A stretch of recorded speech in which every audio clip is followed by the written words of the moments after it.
Sorry, just getting rid of a fly.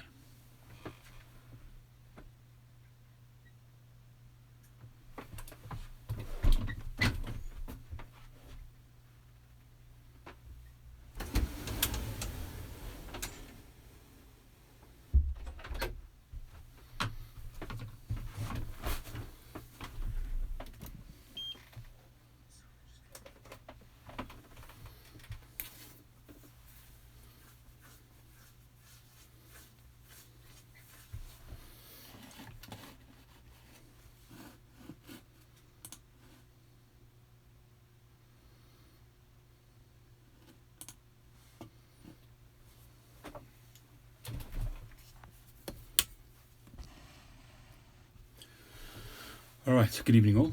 Sorry to keep you all waiting. Good evening Jeff, good evening Pipe Ian, good evening Beowulf. How are you all? Oh, the fly's still in here.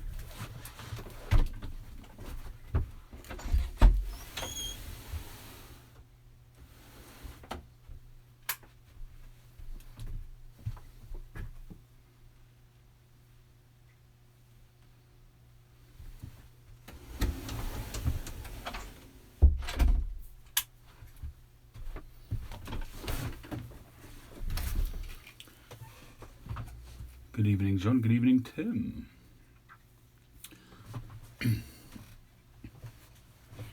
How are you all doing?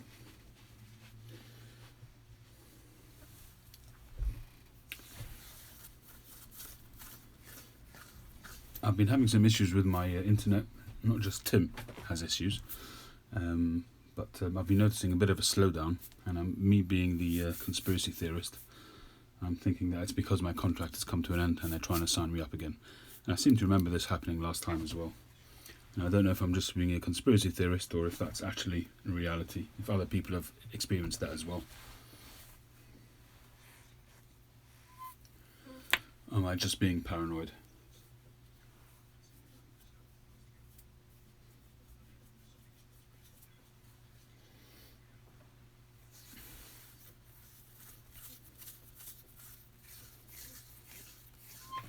Is the picture clear at your end? The picture and the sound, is that all okay?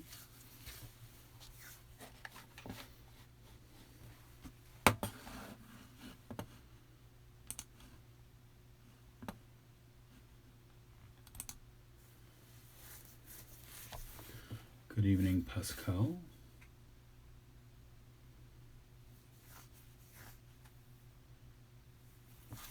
Yeah, Tim. I'm sure there's no reason for it. I mean, the contract is rolling over. It's there, and I'm paying for it, and it's up and running. But I think they like to tie you in. They want to tie you in, either sign you up on something better, or just to tie you in. They want to know that you're hooked, a line and sinker. You know. Hector, my brother, how you doing? Good evening, Robert. North Country Fisher. Yeah, North Country Fisher, that's exactly what I'm saying. I'm, as I say, being a bit of a conspiracy theorist, but there you go. Good evening, Cole. Long time no speak. How are you? Haven't seen you for a while.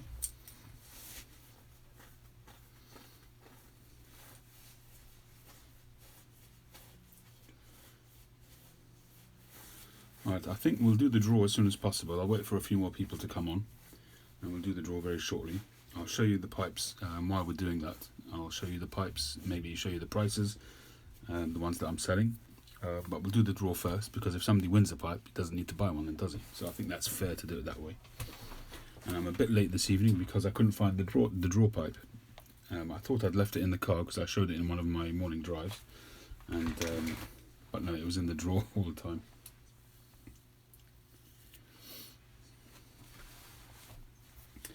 I made myself a pipe earlier today, with myself in mind. I'll just show you that. I haven't lit it up yet, I'm going to do that shortly.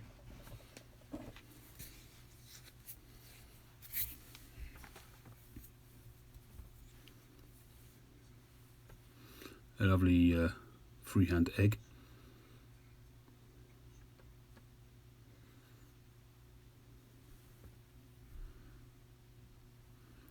Which came out really nice. It's got some nice grain.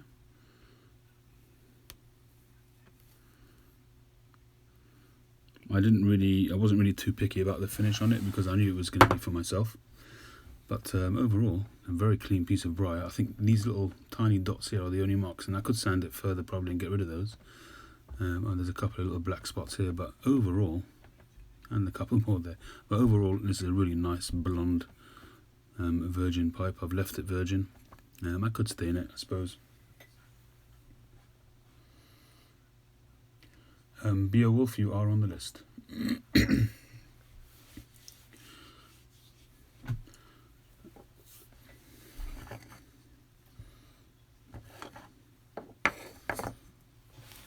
I've done a spreadsheet there, so we'll see that shortly.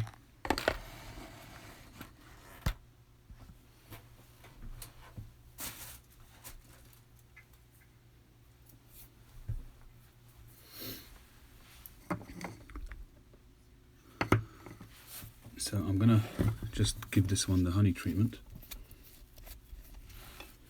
Good evening, Mike, how are you doing? I was just showing everybody a pipe I made this evening. I made this one for myself. A nice freehand egg. Bang. 9mm, of course. A really nice chunky pipe. I mean, it's got excellent balance. It sits in the mouth really nicely. So I'm very happy with that.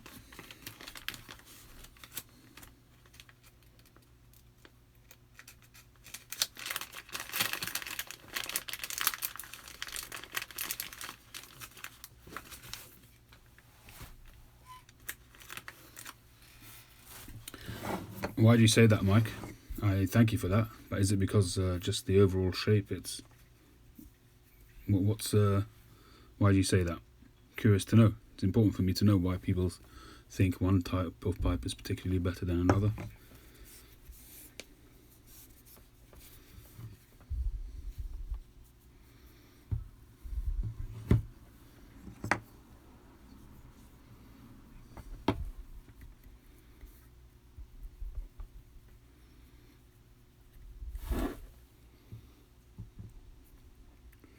See, I would be tempted to try and sell this one. That's why I'm getting the honey in there. So I can't sell it as new. Because I made it specifically with myself in mind. So it's not, I haven't sort of finished it absolutely perfectly as I would to sell it. I mean, it's fine. It'll smoke perfectly well, I'm sure.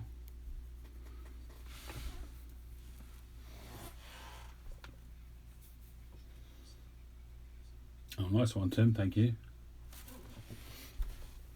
Thank you, Mike. I appreciate that. I'm going to look into that and see why you think that. But what really worked for me on this one was the bowl shape. And it just... I've tried to do sort of bulbous, roundish, apple, egg kind of shapes before. And sometimes they work, sometimes not. But I think... Interestingly, I thought the same. I wasn't thinking about the whole of the pipe. I mean, the balance of the pipe and all of that. It was about the shape of the bowl, which for me worked out really well. So I was very happy with it. But Mike, I appreciate your comments because that means a lot coming from someone like your good self.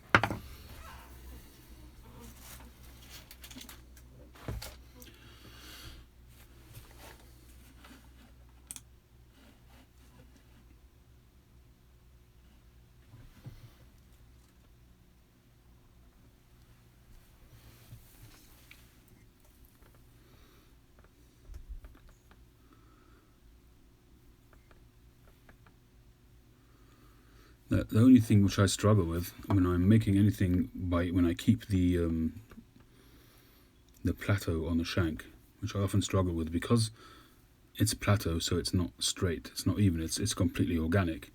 So when I'm sort of at the shaping wheel and I'm looking at it and putting my eye on it and I'm putting my symmetrical eye on it, I've got to always compensate for the fact that this isn't straight. So if you look at that line there, that's not straight, and I'm often sort of sanding away and kind of holding it like that, and that's straight to my eye. But I've got to always keep remembering to put it back and realize that that's off, and always keep on that central line, and that's the, I suppose, the challenge that I've had with some of the pipes. But you know, it's a learning curve, and yeah, I really love this shape.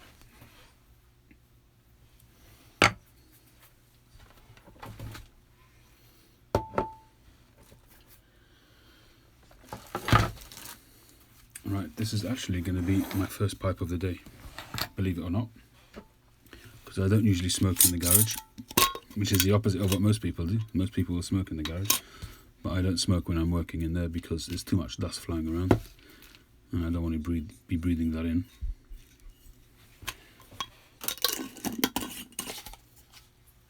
Good evening, Joe Fish.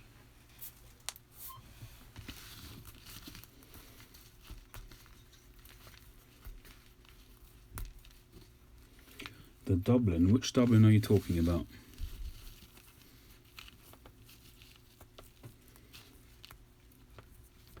Everybody's mentioning the Dublin. I'm not sure which one you guys are talking about.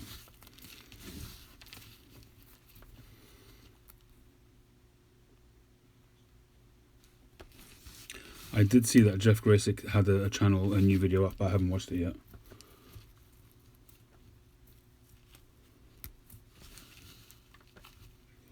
The two-toned one that I smoked.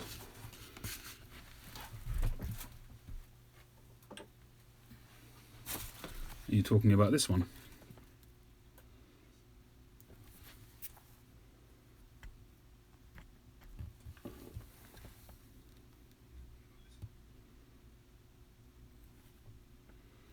Yeah, so this one I'm using for Latakia blends.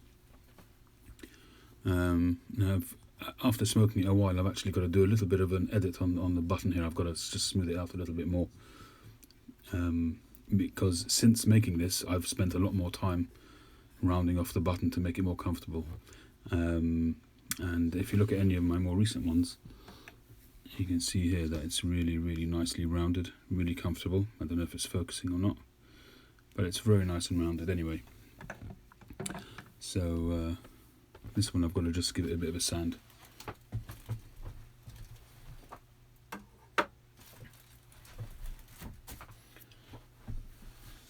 Alright, so I think, yeah, your comments are coming through, Daniel. I just can't answer everything immediately. I'll try and come to each of the questions.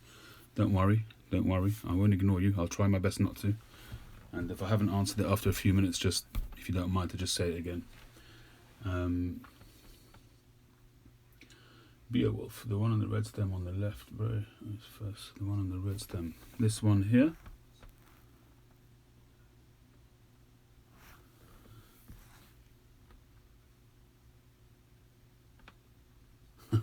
North Country Fisher.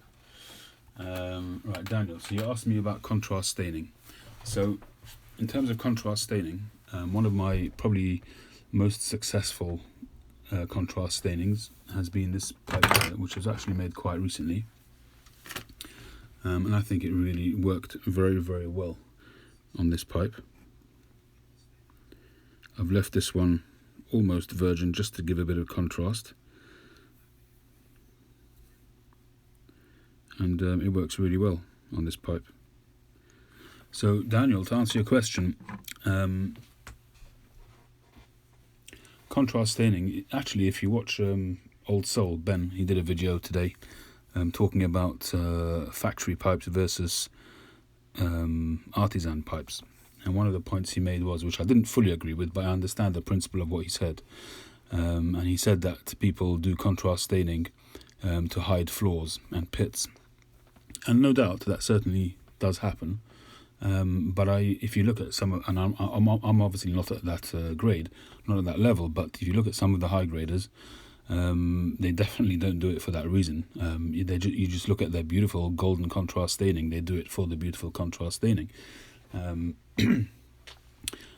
Look, I've got some custom-made pipes which I've had made for me, and I've discovered only way after smoking it and enjoying it, little pit here, a little pit there. As you become more and more accustomed to it, and as you smoke them and the heat expands it a little bit, the little sand pits start to pop out, and you can't blame the carver for that. And I you know, a lot of times when I've done pipes and they've had a little speck here and there, and I've asked people, should I rusticate it I would say 9.5 times out of 10 people have said no, it's natural, it's part of the briar, leave it, it gives it character. I'm actually naturally very sort of, I'm quite my eye is quite fussy, and little things like that do bother me personally, but I've learnt to overcome that when it comes to pipes, because at the end of the day, if it smokes well, if it looks good, I'm not going to be over fussy about it. But when it comes to the pipes themselves, if you watch my videos when I put new videos up, I'm always pointing out the flaws, because I just feel guilty trying to say this pipe is a virgin pipe, it's got no spots on it, it's beautiful, but you can obviously see that it's got spots on it, and that's why I'll always show the whole pipe, and I'll do a video. I'll do plenty of pictures on Instagram and Facebook, but I'll always do the video as well so that people can see the pipe for themselves. Hey Chad, how you doing? Sandblasted pipes, I would say, Daniel, that originally sandblasted pipes, I wouldn't say every time, but the majority of the time probably was to hide, or at least to bypass faults or pits or things like, or cracks.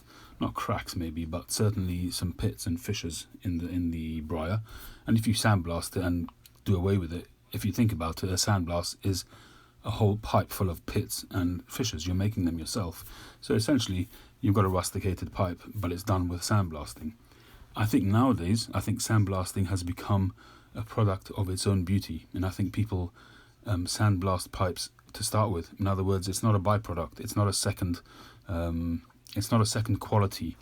Whereas before, if somebody took a pipe and if they could make it smooth, they would make it, and if as they were making it, flaws came up, they would then sandblast it.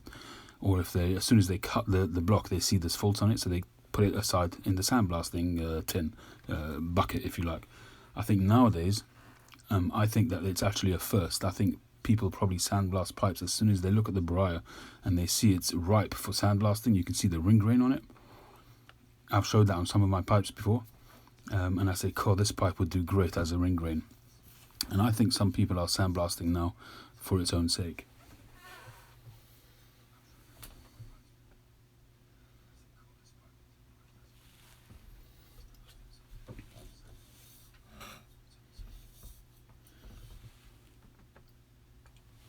Yeah, so I'm assuming what Mike means when it comes to a flawed pipe. So if you've got a pipe with a crack in it which goes through the briar, then that's not something that you're going to be able to hide with rustication.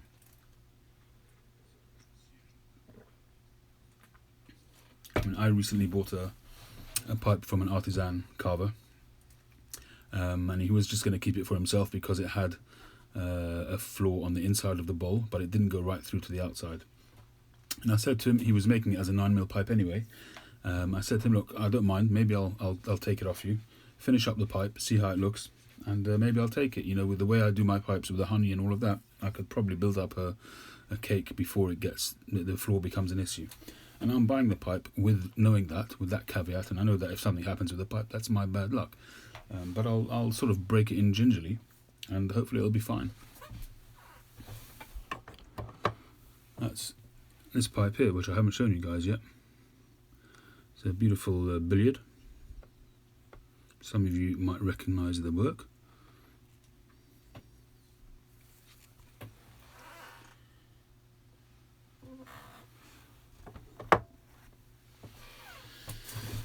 Right, it's time to load up a bowl. As I say, I have not yet had a smoke today. So we're going to light up my latest pipe, which I made today.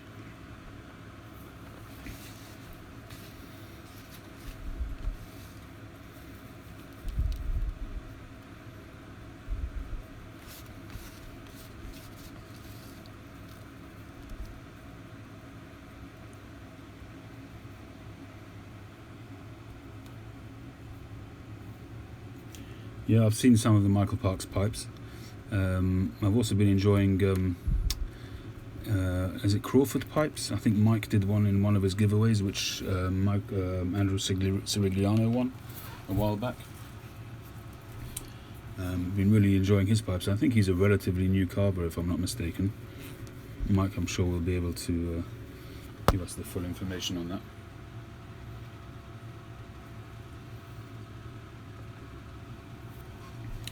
Alright, let's light up this pipe.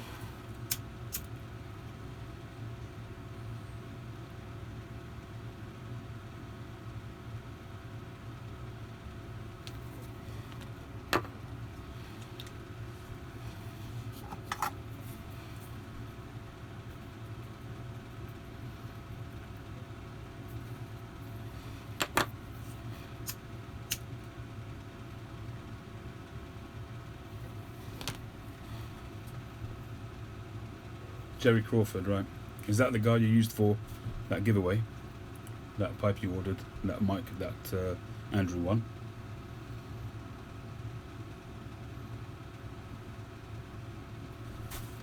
I personally think, Pascal, that in terms of heat dissipation, rusticated or sandblasted pipes work better.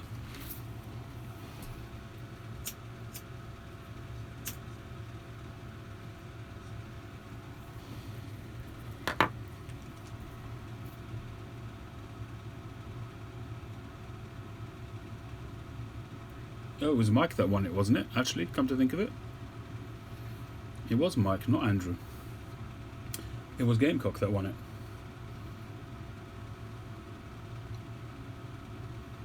Oh, sorry to hear that, North Country Fisher.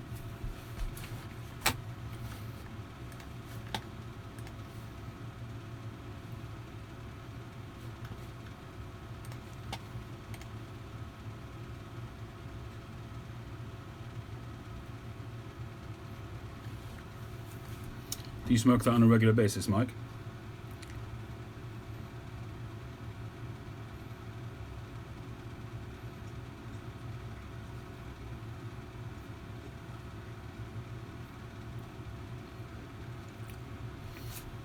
I'm going to have to make some of these to sell.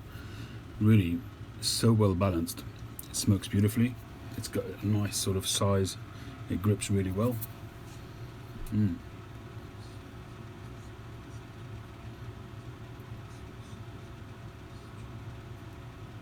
Beowulf note, you don't want to mess around if you've got an infection there. That's for sure.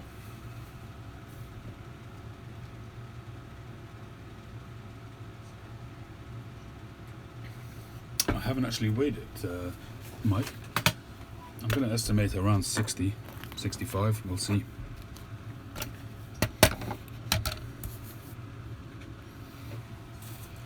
It's got a little bit of tobacco in there, obviously. And why does it always go to... I don't know why, but it keeps going to ounces.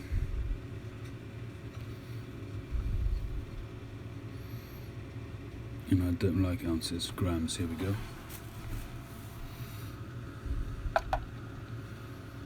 Whoa, 90. It really doesn't feel 90 grams. It's 89, 90 grams. It's really well balanced, I have to say. I know I'm blowing my own trumpet here, but it is.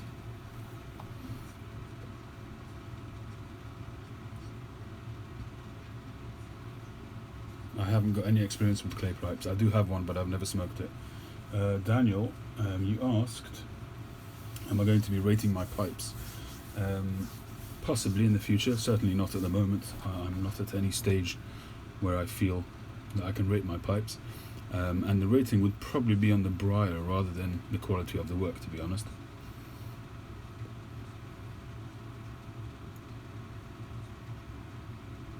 Hey Joe, how are you? Long time no see.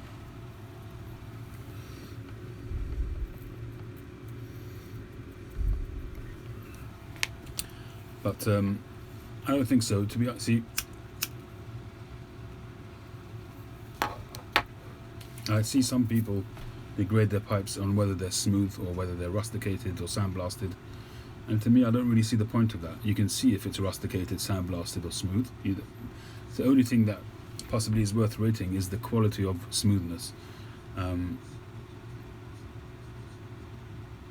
quality of the briar, and that's, I suppose it's there to justify people's pricings. Sometimes you see some gradings on pipes and you can't understand why they actually graded that way. But there you go. But anyway, I'm not at that stage. I need to just buy a stamp saying LCS Briars. That's what I need to do.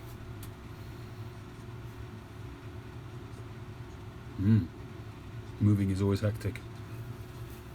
Will you have an outside smoking area, a little veranda like you've been smoking on in your current place? Chad.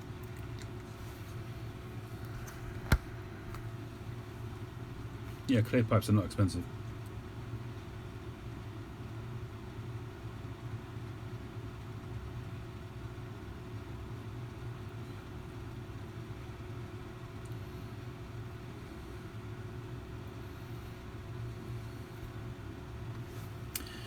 The reason why this shape actually happened on this pipe was because when I was sort of looking at the briar block, I just saw this curved grain, and I just followed the line when I cut the block originally with a bandsaw, and I actually did this completely freehand. There's no lathe. The only thing I did with the lathe was drill the holes, but the actual sanding and shaping, there was no tool shaping with this. It was all done on the sanding wheel.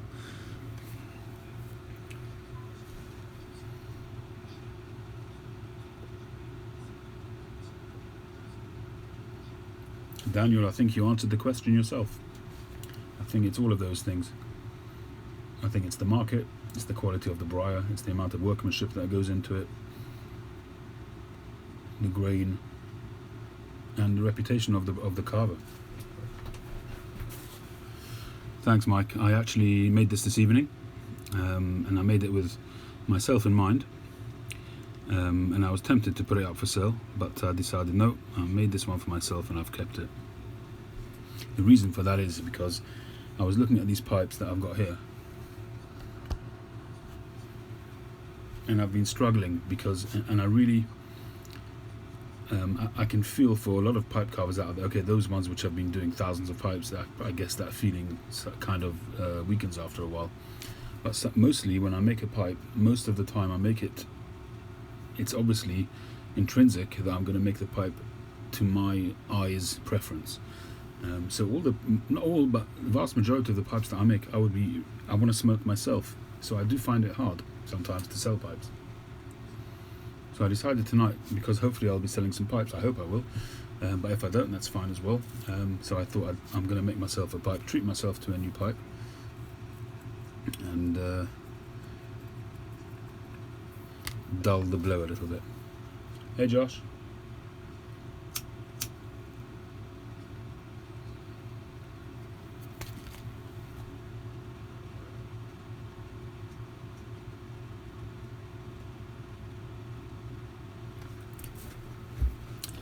And you know Maui's a big S-Bang fan.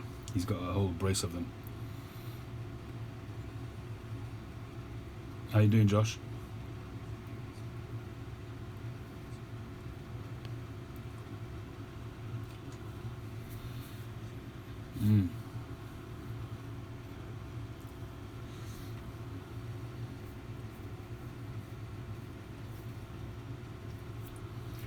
Alright, so what I'm going to do is I'm going to quickly show you these pipes. You've seen them all before, but I'm just going to show you them with the pricing on them.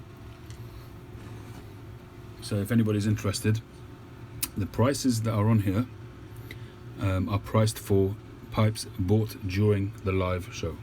The prices are usually higher. My smooth pipes are usually £150, and the rusticated ones or part rusticated ones will start usually at around £100, 120, that kind of thing.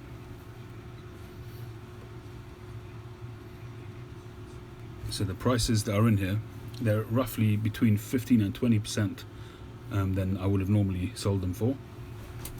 Lower, but the condition is that it's purchased and paid for during the live show. Barbed wire piper, how you doing?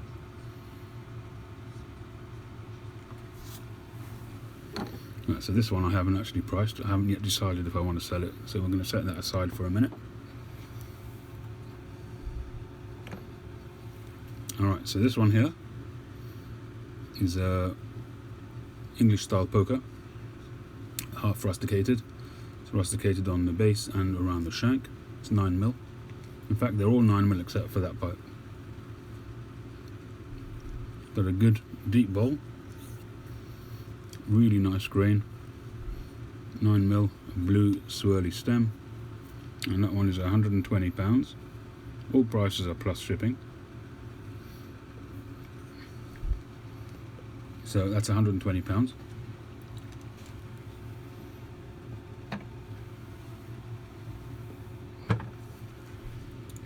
This one here, being a smooth pipe, would have been around 150 mark, but I'm selling this one for 125. Josh, that's even more off.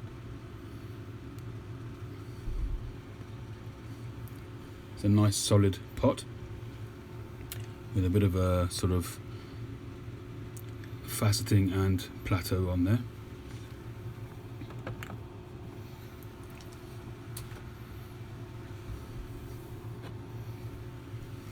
This little Dublin here, beautiful pipe. Really enjoyed making this one. 115 for this one, even though it's a smooth. 115.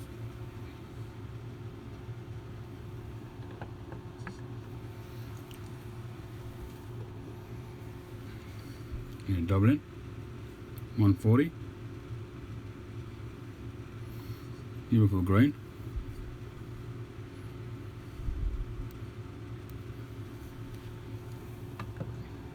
Have I shown this one yet? That's the, I don't know what you call this one, Rhodesian type thing. This is 130. 130 for that one. This one is a little bit more because of the work getting the ring on there, but a really nice blonde, very clean piece of briar. This one's 150.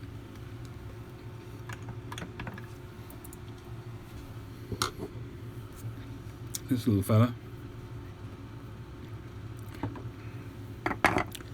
which I made, when was this? Wednesday or Thursday? I've left it blonde after a lot of agonizing whether to stain it or not, and this one's 175. It sits really nicely, also very nicely balanced. And this large volcano, I actually stripped it and repolished it the other day. And this one is 175. Beautiful piece of grain, beautiful piece of briar, perfectly drilled. And this is the only non-9 mil. It's a regular shank stem, and this one's 125. So there we go. Those are the prices. These are the pipes which are for sale if anybody's interested.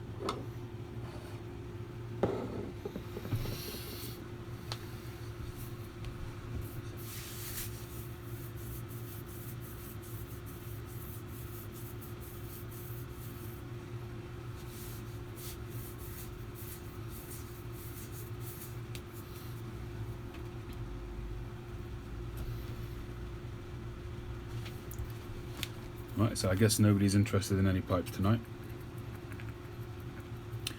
If anybody is, as I said, the prices that I've quoted here are for pipes sold during tonight's live show.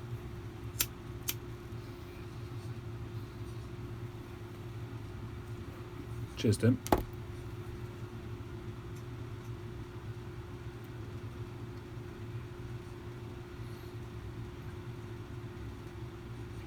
The Quasimodo is as quoted, 125 plus shipping, and the 2 Teflons you can have on the house.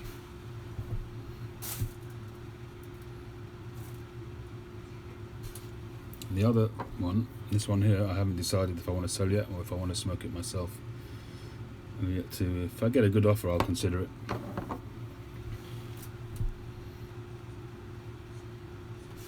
Josh calls it Quasimodo. He just likes the awkward faceting on the top together with the plateau, so he calls it Quasimodo, and because it's a big hunk of briar, I guess.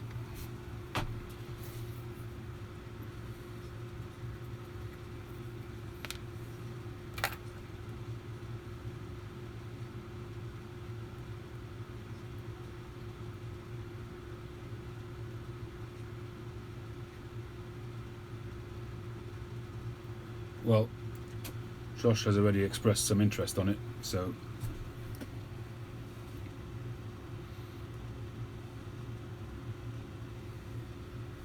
well, as I say, whoever pays for it first gets it.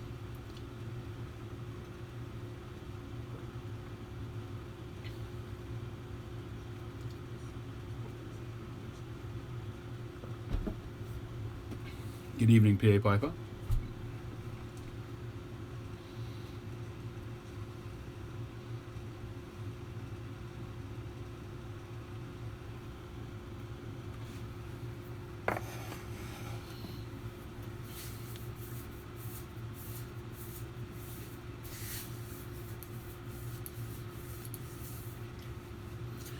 That's a good question, Daniel. I haven't actually timed it, to be honest. Which one took me the longest?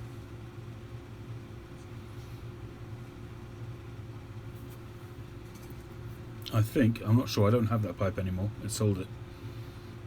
But I think it was the square shanked freehand pot type thing. Where's my phone? My other phone. I'll show you a picture of it.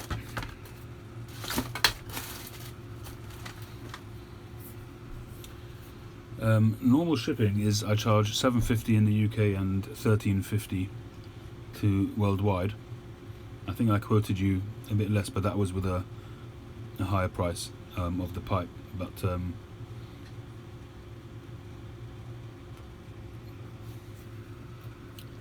yeah, so $135 shipped is fine, Josh. Did I quote you that anyway? Is that what I quoted you? Don't remember. Anyway, $135 shipped.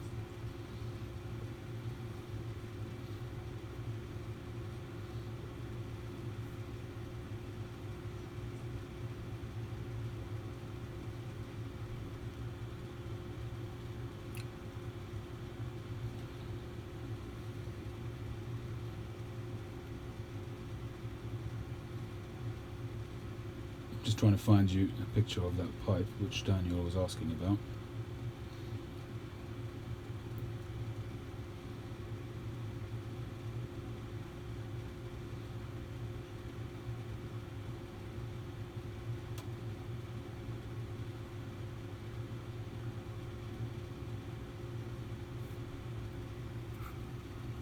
Yeah, this was the pipe.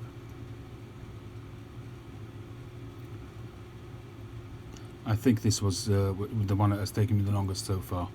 There was a lot of shaping on the shank, on the stem, so I think probably this one, but I haven't really timed it, if I'm honest.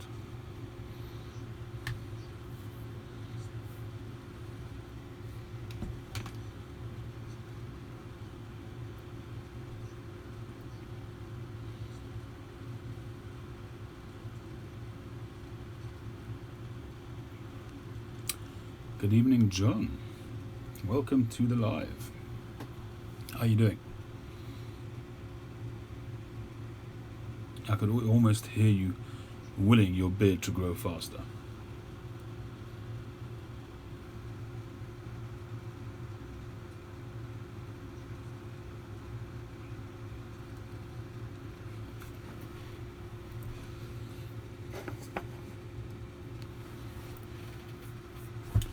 All right, so shall we go for the draw? Not growing fast enough here. Thanks, Josh. Received. Loud and clear. Paul the Scandinavian, how are you doing?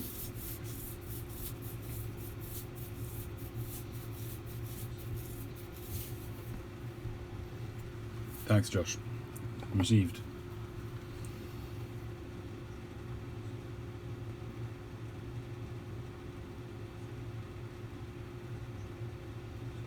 Sam Online.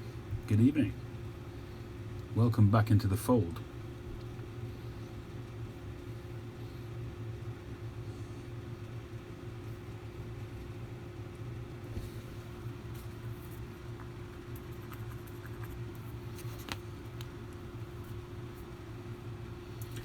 Yes, Josh, this is a pipe which I made this evening, earlier on.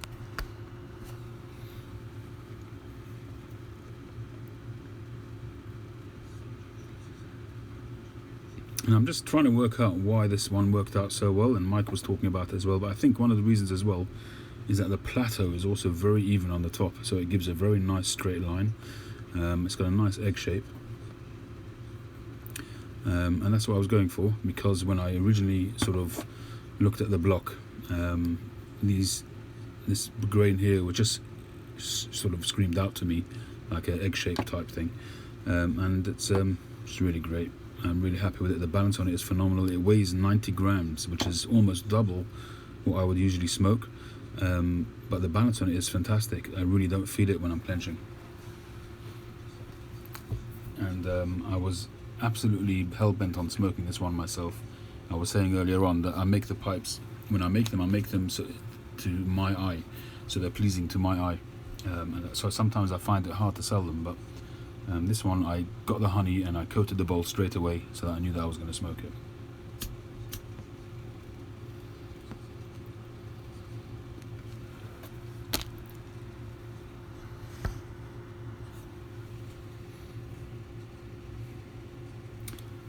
Yeah, the bowl worked out really well. It's not everybody's taste, this flared out kind of plateau on the shank, but I like it.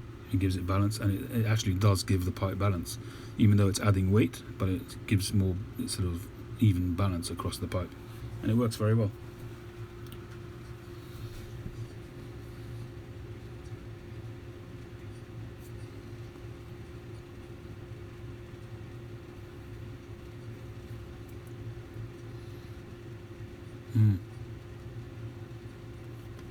Well, when I originally cut the block mic, I cut it as close as possible to have that sort of flow. I'm not yet, I don't have that eye to quite yet. I'm learning as I go along, but I should have taken some pictures when, at each stage, but I really didn't because I wasn't expecting to sell it. And sometimes when people buy a pipe, they want to see the history of the pipe in various stages. So I do take pictures when I make a pipe sometimes. And this one, because I knew I was making it for myself, I didn't. But you would have seen when I cut the block that it really did. It's very faithful to the original shape, and that's because of the quality of the briar. Many times the pipe does not end up like the diagram that's drawn on the side of the block. Hey Felix.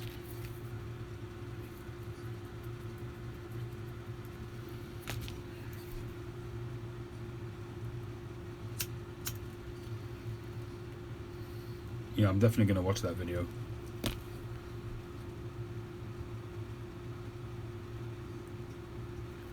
Yeah, Mike, reading the grain, I guess that only comes with experience. At the moment, I can only read what I see in front of me. I'm not yet able to sort of predict where it's going to go internally. So sometimes when I'm looking at the side of a block and it's got beautiful grain, once I sand through it to get to the shape of the pipe, it's gone, and I've got maybe just a haphazard grain. So here it's really nice on this side.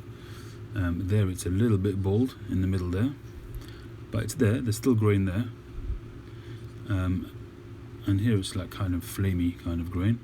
You can actually just make out the rings there as well, so that could actually do quite well as a sandblast. If you see the grain there horizontally.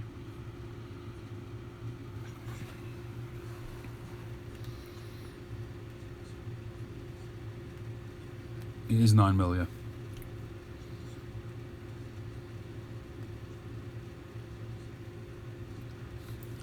I want to make a billiard. I'm assuming that he's probably said something along the lines that, I've read this many times, is that, people when they get into carving, they get straight into the freehands, but really and truly to train yourself properly, you've got to go for the classic shapes and do a billiard time and time again, one after another, and make them identical. That's what I read in one of the magazines that I get. I read that Tom Eltang, who was training somebody, that's what he said. He made the guy do 20 or 30 billiards one after another. And he said, I want them to be exactly the same, one after another. And I assume it's something along those lines. Is it, Hector?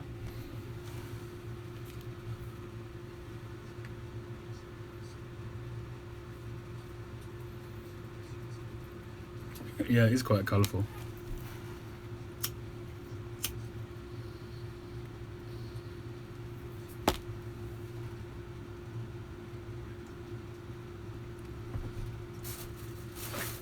Was it something like that he says in the video, Hector? Something about being able to do the classic shapes? My favourite shape to make, Daniel?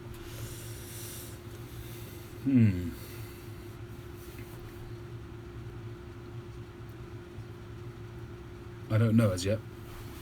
I haven't got a good answer for you on that one. I don't know, because as I say, most of the time I might have a plan, but it doesn't always work out. All of these pipes are made by me.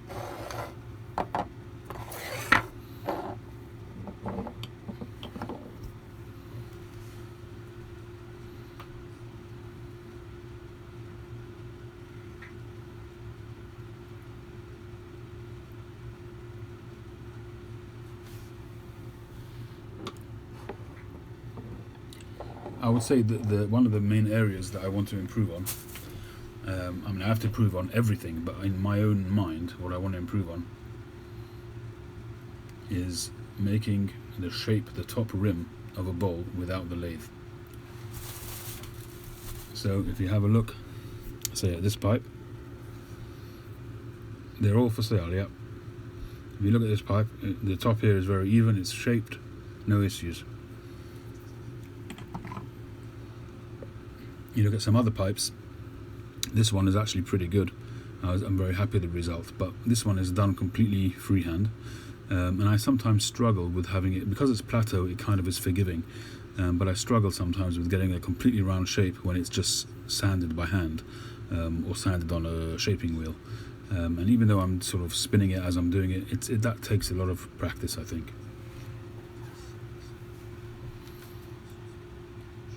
Thank you, Salmon Line. Good night.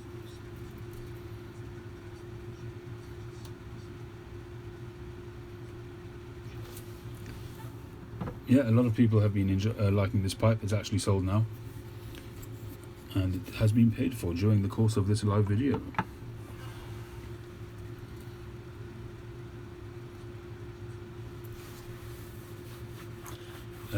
Yeah, Daniel, that's a nice idea, but I'm not at that stage yet. I'm just learning the trade at the moment.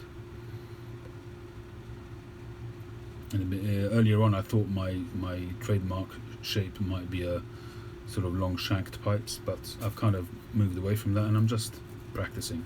I did kind of want to get back into that, but I haven't as yet.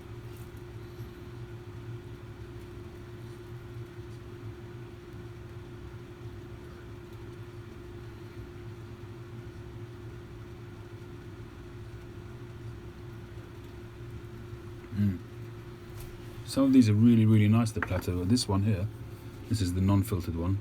Also a very nicely balanced plateau on the top.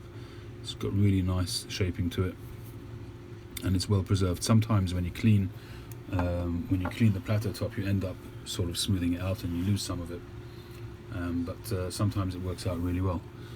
This one here is quite sort of, it deviates quite a bit. You look at the difference in height between that and that, you know, that's really organic and left as is, but I don't know, maybe it's too much, and maybe it should be flattened off and made into a more regular shaped pot, because it's quite wide, the bowl, so it could be a pot quite easily.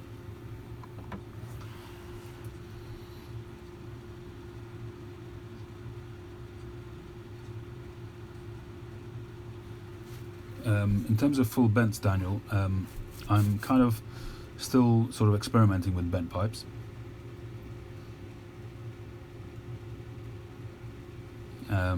In terms of, you know, the drilling, getting that right, you know, with a straight pipe, it's relatively straightforward to drill a straight pipe, but drilling a bent pipe is more challenging, much more challenging.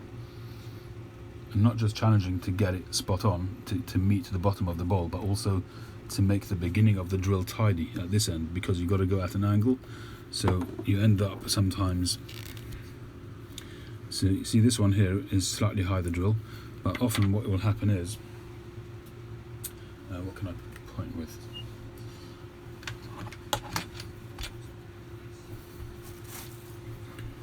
So sometimes, good night Mike, thanks for joining.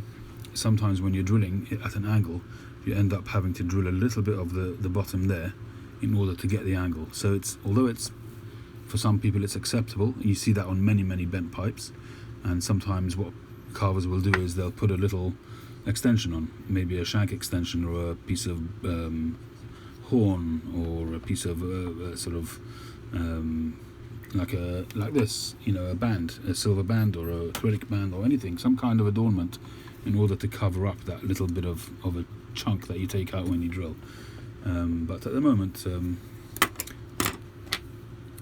not at that stage yet.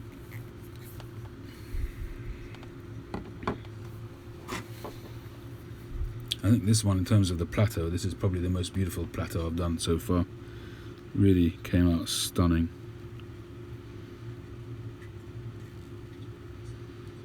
The grain on this as well, it's just a shame about this little sand pit here, but otherwise the grain on it is fantastic. The staining worked out really well, the colour complements it. Got some nice bird's eye on the top there.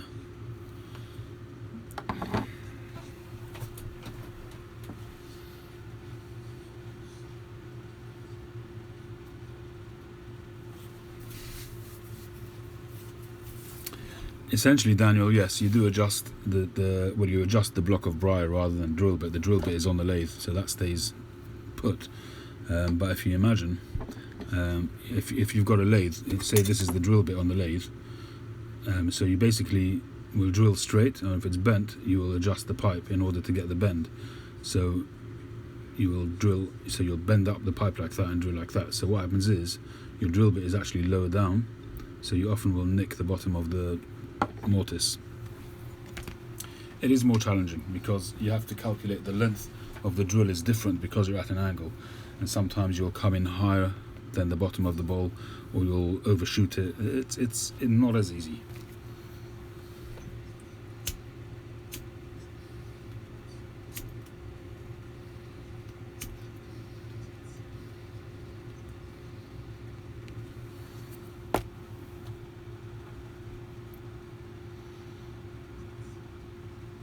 But what I can tell you is that people do make a lot of issues about drill coming high or slightly off center, and I've done that with some of my pipes, not ones that I've sold. But in terms of smokability, I've not really seen any problem at all.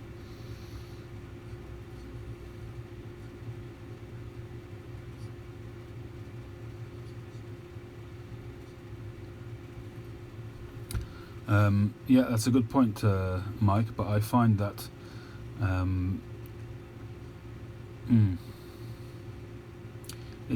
for me, the mortise has to be drilled depending on the angle of the pipe and where you want the stem to be, the angle of the stem. And for me, there's no real wiggle room with that.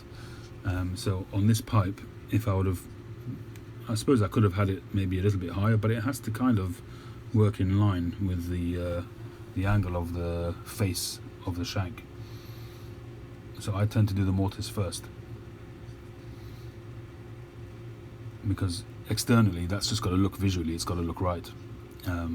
So for me, I don't know if I'm doing it right or not, but I always do the mortise first.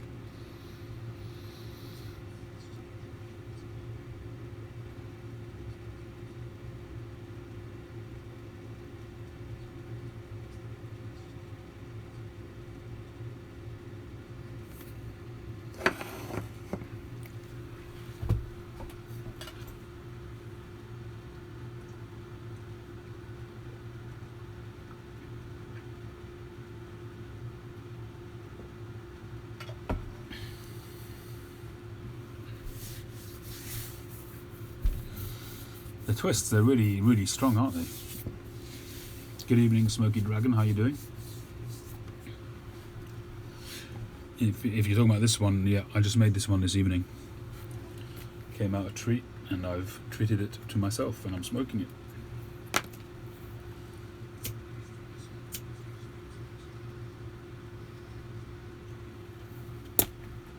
I can see this pipe is going to get smoked a lot.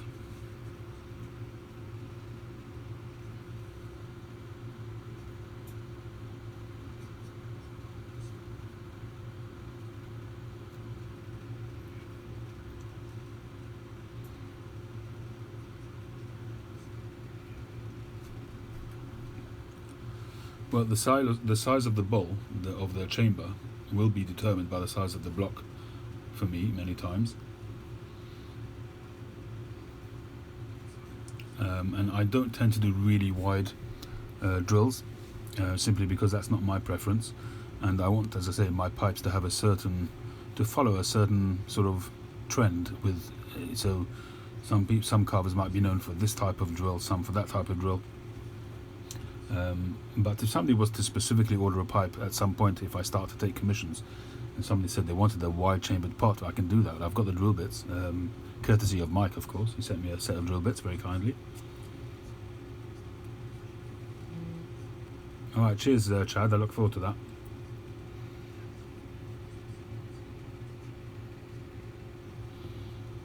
What's the topic, Chad?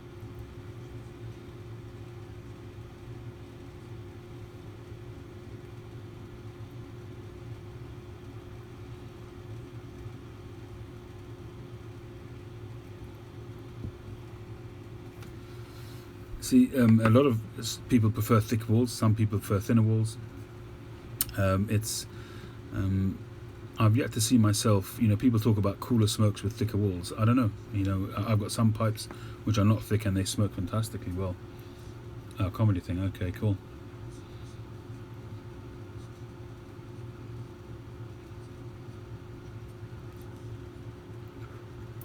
Yeah, you're right. This could take a wider bowl, it's true. But as I say, most of my drills are roughly between 18 and 20 mil wide on average.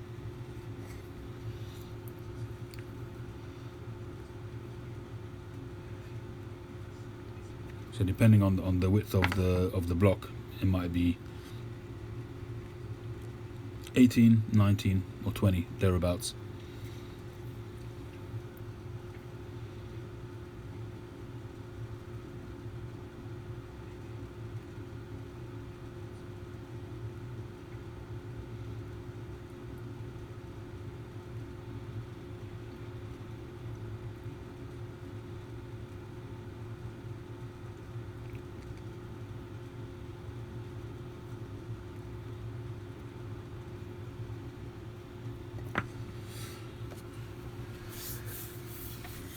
I think I did watch that Bob Newhart one. I'm not sure. Well, I think when I did the search of Bob Newhart, so many videos came up. I might have got distracted and watched some of his other ones.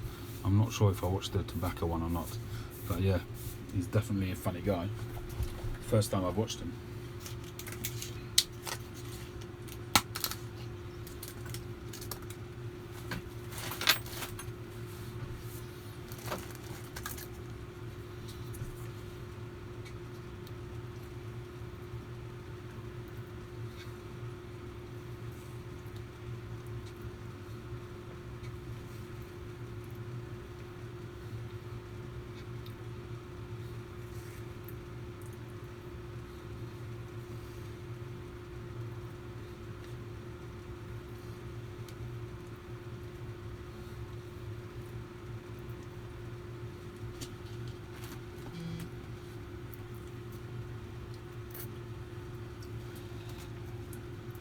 Alright, so I think we can go to the giveaway drawing now.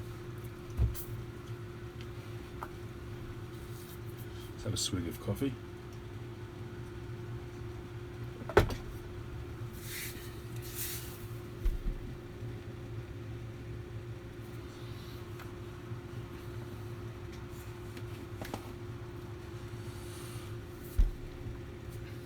What do I think or others think is the most overrated pipe manufacturer? Dunhill, Savinelli, etc.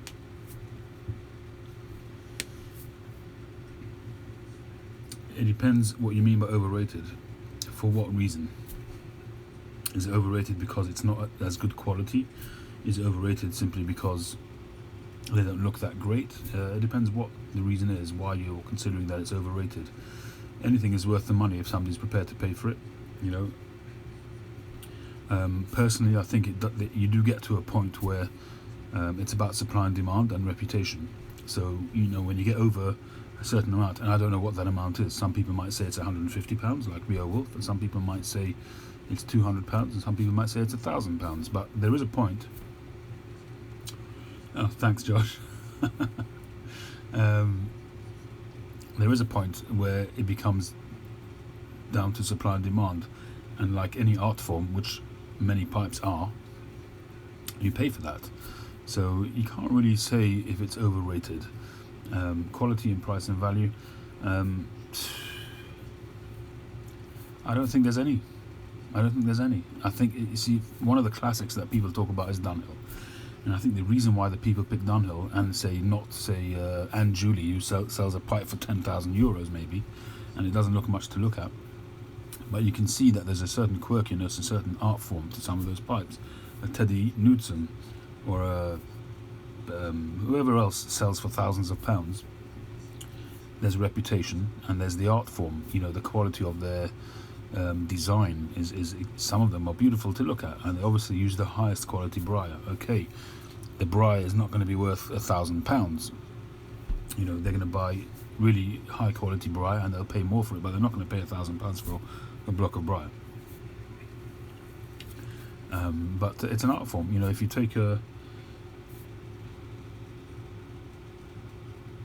painting, you can buy a painting for £100, you can buy a painting for £1 million or more. It's really, beauty is in the eye of the beholder, and it's supply and demand. And when there's a huge demand, so it creates scarcity. Take a look at the typical example, Esoterica blends, Penzance. People will pay over the odds for Penzance, even though retail it sells a tin of 50 grams will sell for $15 retail, but people will pay $50-$60 for it because it's scarce, it's difficult to get. So it's really a matter of personal value. I don't think exactly North Country Fisher. Dunhill is a luxury brand, but people tend to, I think, pick on Dunhill because a lot of them are quite classic looking pipes. They're not adventurous in their shaping, and they're really very classically English looking pipes, and you kind of wonder where the value is. I think for a lot of people that's the case, and it's based on reputation and becoming scarce.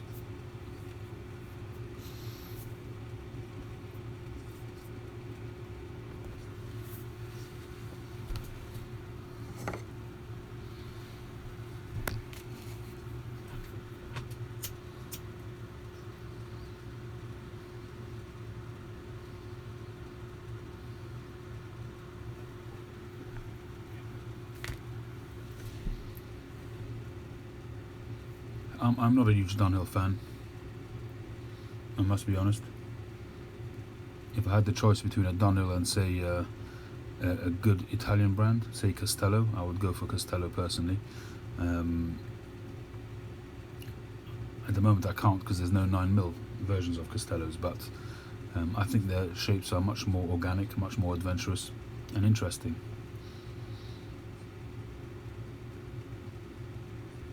And the Dunhills that have passed through my hands, I have not been so impressed with the quality either.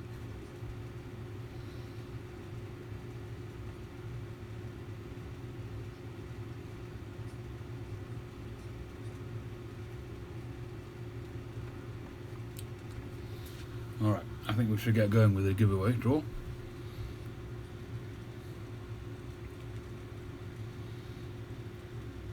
Meerschaums. Yeah, I mean, whatever, everybody smokes their preference. I have one single Meerschaum. I wish Beowulf, even though I'm not a big fan. I'll certainly take a set if I could. No, I've never had a 7-day. I've had a set of Northern Briars.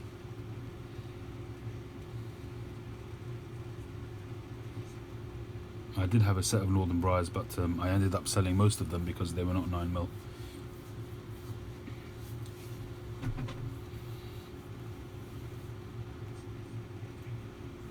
The reason why my pipes are 9mm Smoky Dragon is because I struggle with tongue bite, and 9mm just tempers that for me.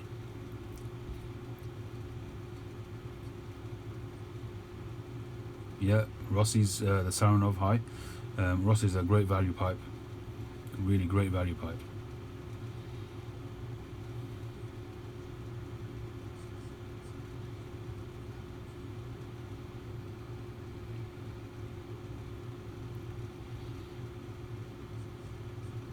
Yeah, so is mine, Beowulf.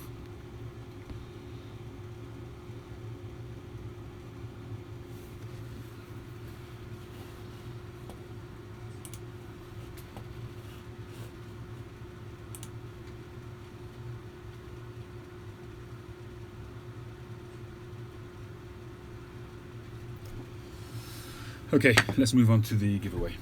So the pipe that's being given away, as I mentioned the other day, is this one here.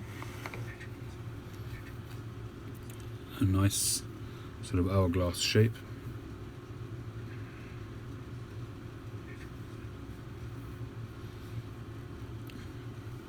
Nice grain. I mean, it's not you know, straight grain 360 degrees, but it's nice grain. Got some nice bird's eye on the heel, and of course it's 9mm, and the drilling on this pipe is absolutely spot on. And if you want to see it close up, there's a video further up the channel. This one is pipe number 43, so if you search LCS pipes number 43, you'll find the video of this pipe. So there it is, that's the prize.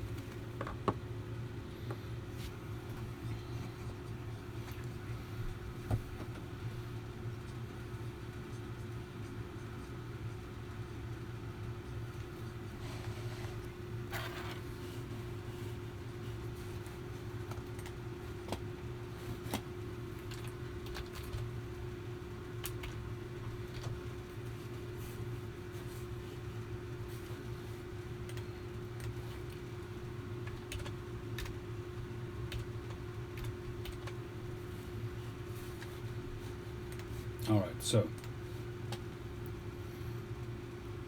in terms of entries,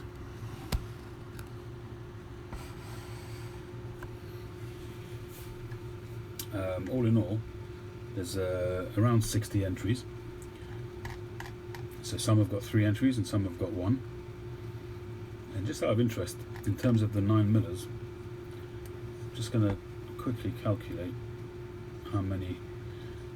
I haven't, this is just the ones who have made comments. I haven't counted all the ones in the videos. So there's about 16 at the moment who want 9mm. That's a fairly good percentage.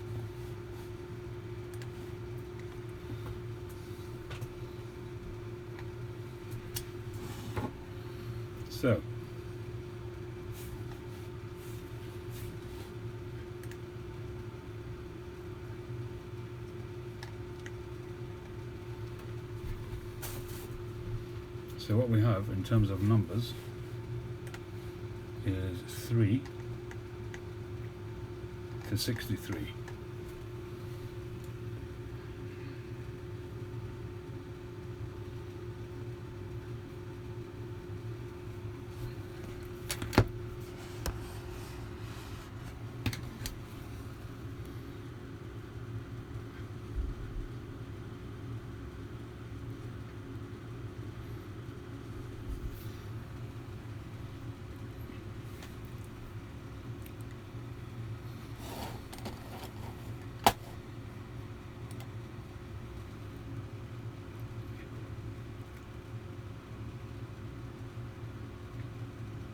Yes, Hector, I saw your entry.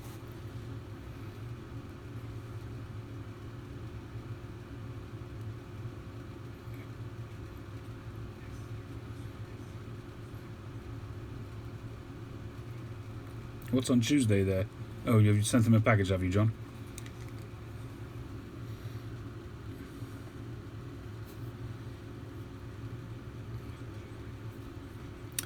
Yeah, absolutely. I think it was it Mel who was talking about how sort of discriminated against he felt at the pipe show because, you know, in America filters are almost non-existent.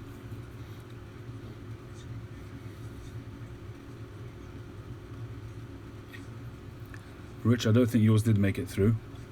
I didn't see any comment from you about the actual question in the video.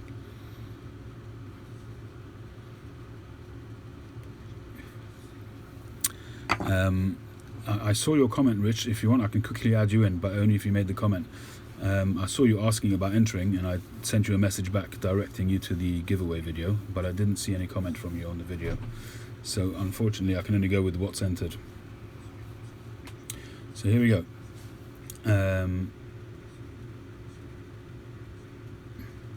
Daniel, yes, your entry made it. I can just run through the list if you like, and if I've missed you, then tell me straight away and I'll add you in if you're there. So we have Pascal Heap with 1 entry, NC Pipe Smoke with 1 entry. Well, I'll just say they're all 1 entry unless I say it's 3. Monclaude Gazdam, not a pipe smoker. Goatman Stevie has 3 entries. Jeff the Chef, Scottish Gaucho, Sailor's Pond, Wildcat Sam 77 has 3 entries. Paul the Scandinavian, Bona Piper, Brian Knight, Travis McCoy, Ken Giro, Robert Dawson, Pipe John, Felix Hispana, Pipe Magic, Ghost Cobb, North Country Fisher, Frank Danane, Lutrasaurus, Happy Go Lucky has 3 entries. Chris English, Dublin Pipe has 3 entries. Andrew Sirigliano has 1 entry. Dan Lopez, Sandro Fazzorali, Beowulf 95, James Mason, Joe Fish 65, Nat, Daniel Leslie, Quaker Piper, George Goblin, Vinyarden, Artie's Place has 3, Jordan the Prairie Smoker has 3, 907 Piper has 3, Pipe and Tobacco has 3, Newton Piper has 3, and Wolf Valley Boy has 3. Newton Piper is 3, not 2. Okay, so I actually need to go to 64.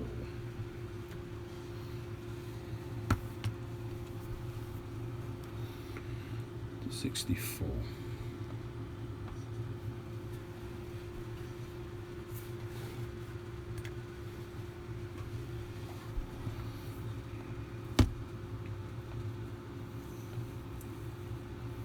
You didn't enter for moral purposes, Yardam. I did see your comment and I almost wrote you in, but I assumed that for the reason that you've said before that you didn't enter. But I would be more than happy if you did, Chad. It would give me the greatest pleasure if you were to win, and the same goes for everybody else. Okay, drum roll, everybody.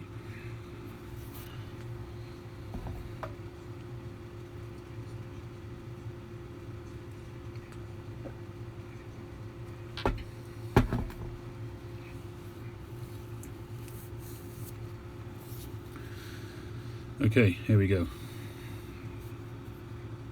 Randomize.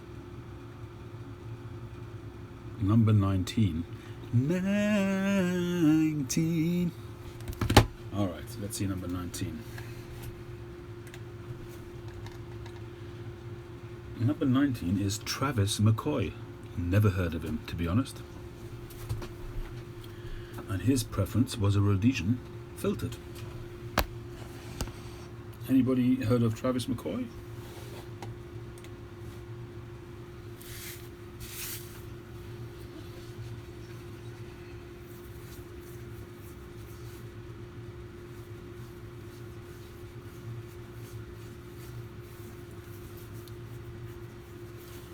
I'm going to have a quick look and see if he's got any content, although I didn't make it a condition this time.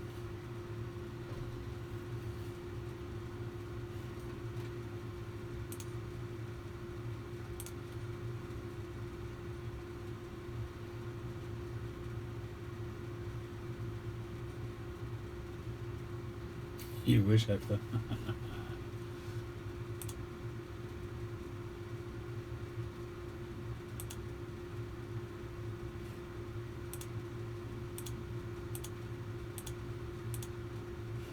My computer's going with sugar.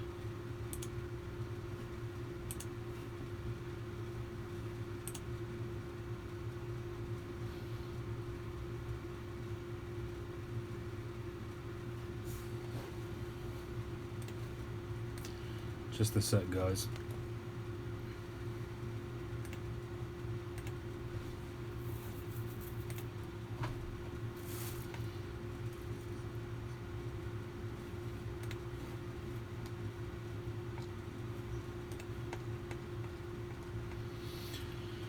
Pom pom pom pom pom. Travis McCoy, here we go. He's a new channel. He's got no content. I don't know.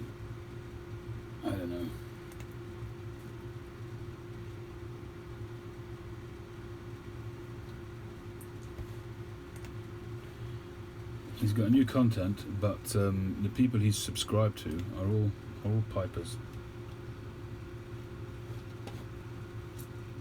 He subscribed to the Bearded Welshman, John.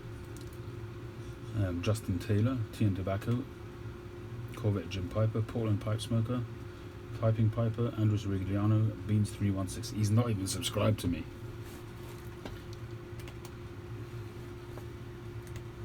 I could just redraw and not leave this video up so somebody else gets it, but I'd feel very, I don't know.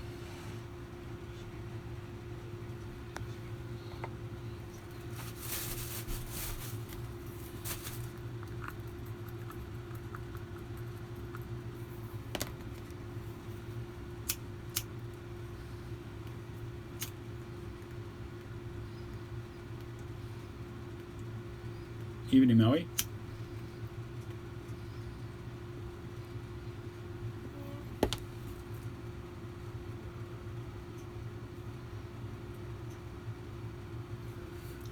I like the way you're all offering second prizes on my behalf.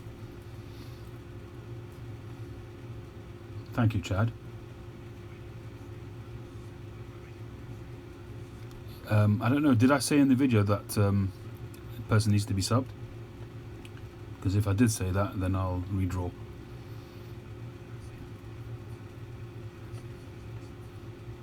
I've got to be true to what I said.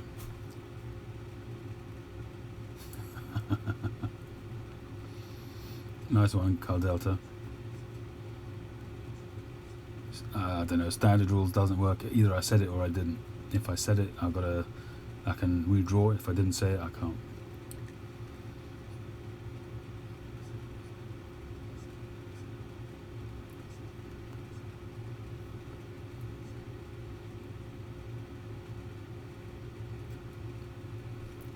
Thanks, Scottish Gaucho. It's not about that, Scottish Gaucho. It's about it being true. So if I did say that it has to be subscribed, then it's not fair to everybody else in the draw.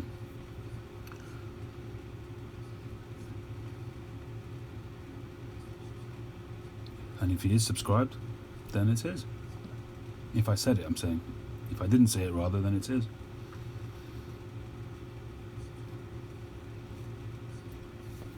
Are you guys okay hanging around? I'm going to check what I said.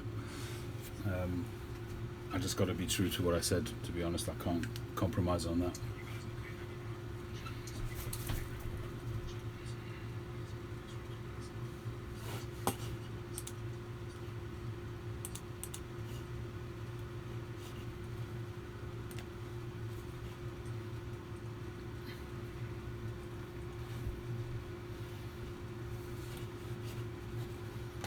Alright, talk amongst yourselves, guys.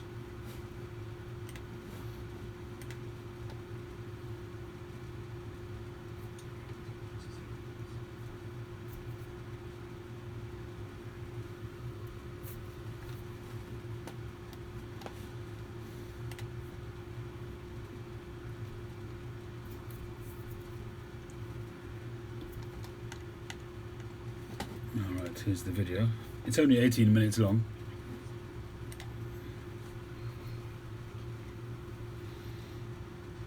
I'll flick through it.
Alright, I'm back.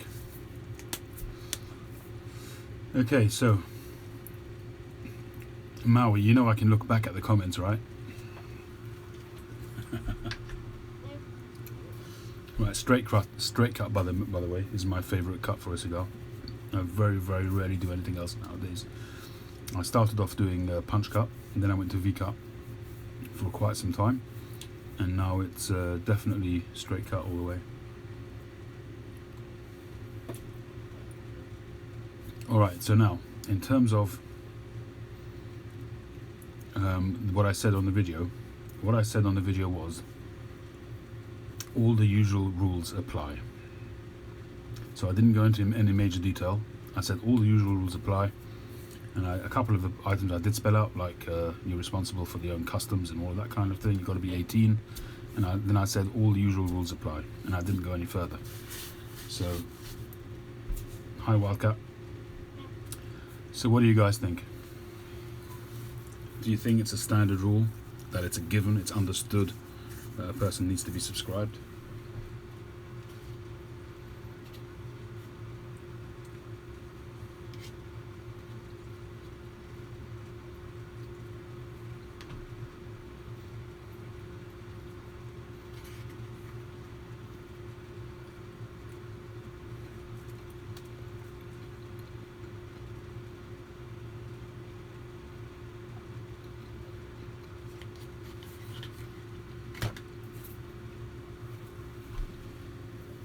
You're all biased. In Yiddish you would say it's the menschlich thing to do. Is that if you're entering somebody's giveaway, the least you can do is be sub to the channel. That's the decent thing to do.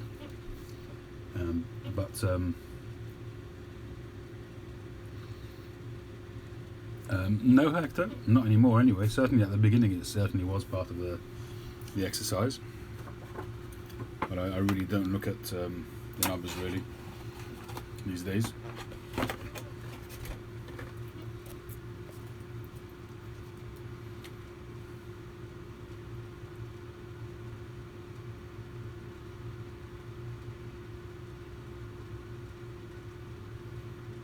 Hey Art, how you doing?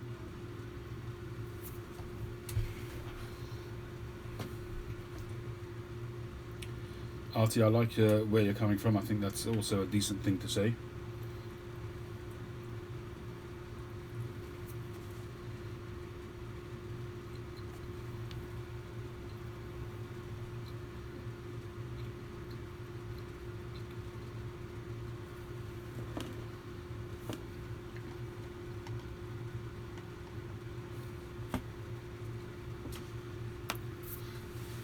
But for me, when in doubt, I go with the advice of the wisdom of the YouTube oracle, the YTPC oracle. So what did you say, Josh? Oh right, you said also it should be subbed. Yeah, so I would go with the YTPC oracle. Can you guess who I'm referring to?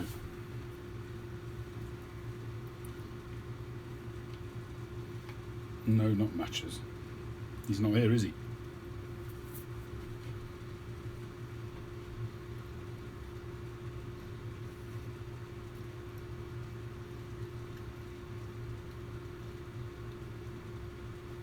Mutton chop. Where's his new computer? That's what I want to know. And where's all the fancy editing he was promising he was going to do with the new computer? Let's not start there. Our good friend Bradley. Art, you're absolutely right. I will do that in future. Chad, absolutely. Chad is my man. And Chad said it's my call.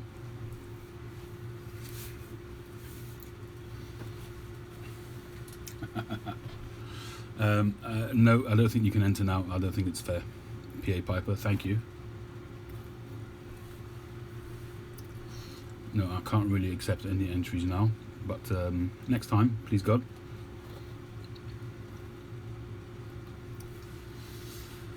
Okay, people, so we are going to redraw.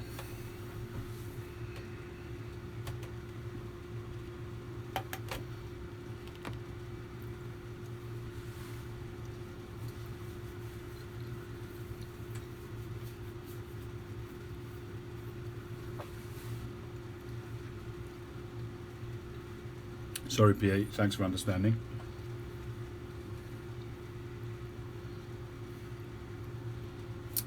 It will be awkward, but what I'm going to do is I'm going to just do a very quick video afterwards announcing the winner, so hopefully he won't look on this one. In actual fact, I probably won't leave this one up. It would be a little bit unkind for him to watch all this.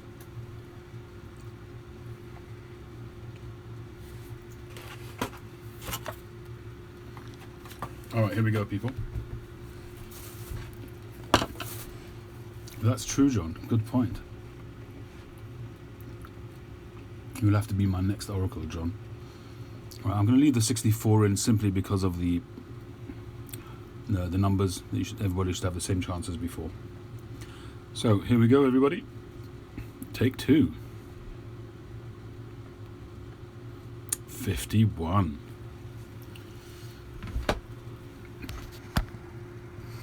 Let's have a look who number 51 is. Oh, this is Jordan. Prairie, wherever he's called.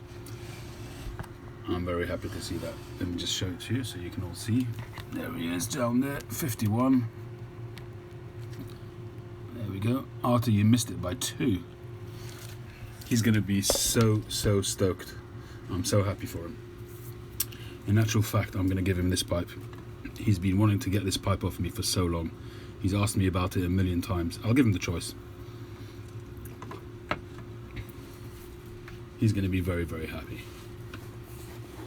We've kind of been watching each other. We're on a similar journey. I'm not sure how long he's been carving pipes for, but certainly a similar amount of time as myself. And we've been watching each other's progress. So there, he'll be really happy. Okay, that's cool. Good result. I feel that this was fate.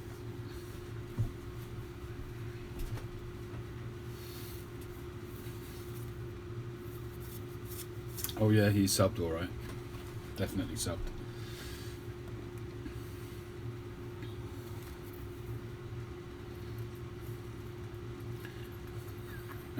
On to the second prize. You guys are too much, you know that.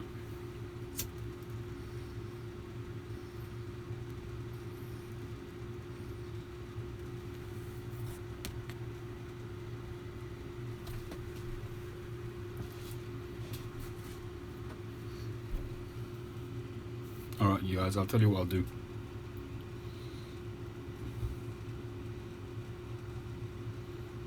And there will be no instant gratification here. I know you guys are all fans of instant gratification.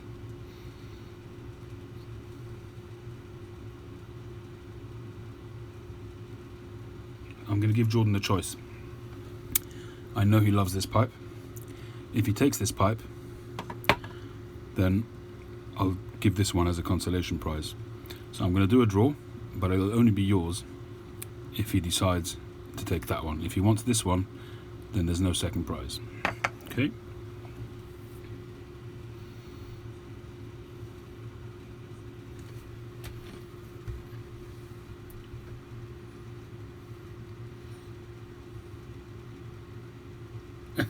Oh, Fuse Joe, honey, yeah.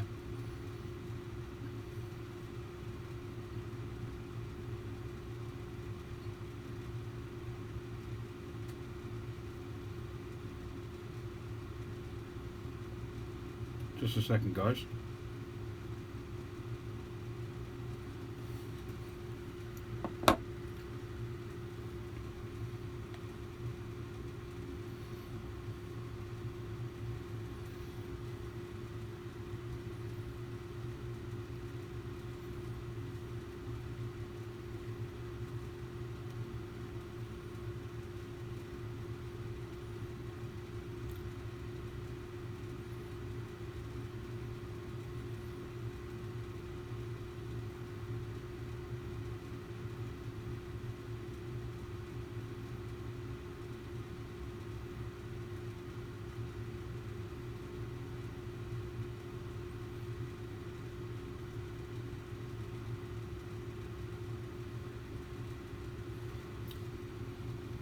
Alright, I've sent him an email And I'm going to trust you all that you don't contact him and tell him to take the other one, so that somebody gets this one.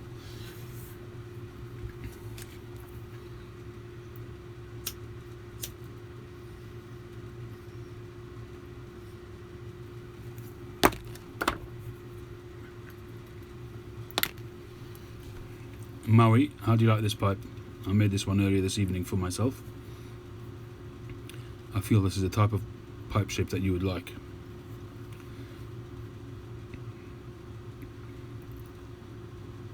Smokes very well.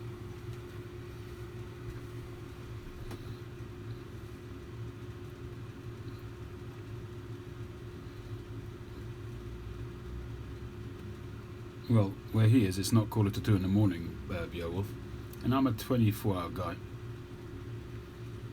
So if somebody's sleeping, he should have his phone turned off. People don't seem to hesitate to send me emails any time of the day and night. It's a very small world these days, so different time zones all over the place. Oh, I completely forgot something. I've got a little box to show you. This is a little box from the grave, and I don't mean that in a flippant way.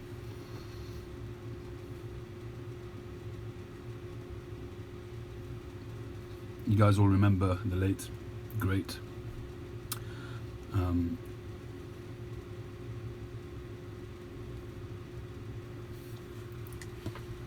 just a sec, guys.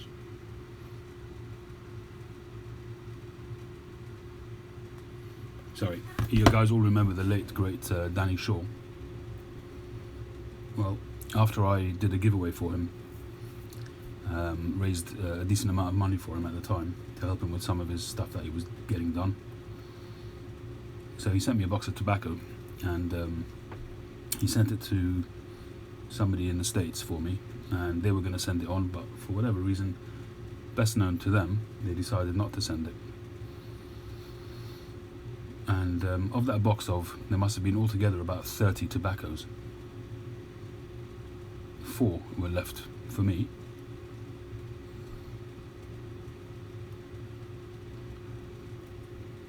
And finally they made it after about, I don't know, 6 months.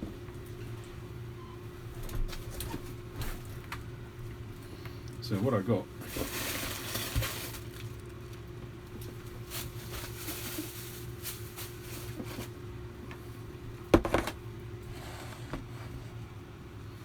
was a big old tin of Trout Stream, limited edition, don't know what that means,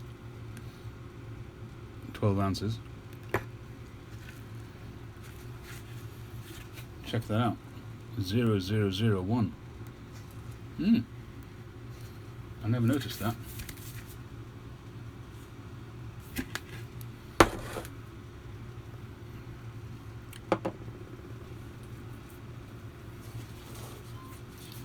A tin of Deception Pass, which I'm actually quite pleased about because I do like that.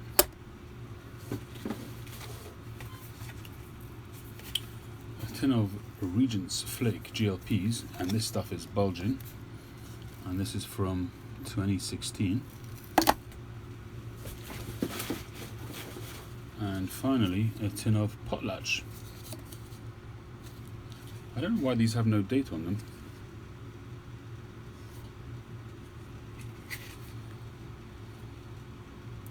This is, what is it? Cavendish Luxury Burley, Virginia's Latakia Perique and Orientals. Anyway, so I haven't tried Potlatch yet. So yeah, I meant to do that earlier on. I've tried Trout Stream before. It's like a mild aromatic, isn't it?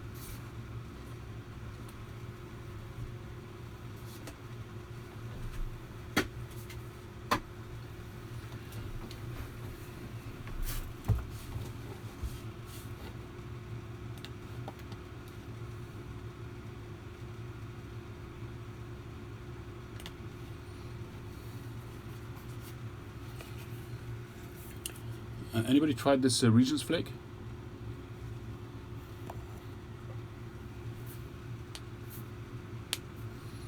They have a date printed in the tin.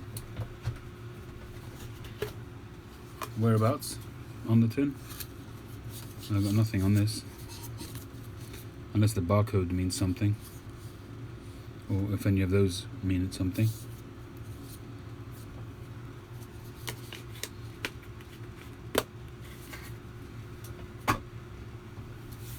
I'm not sure if I have yet, Maui. I think, was this one of the ones you sent? Because this is on my desk for a video soon, so I haven't cracked it yet, but it's definitely on my list for a first impressions video. So it's sitting right here, waiting. Has anybody tried this Regent's Flake?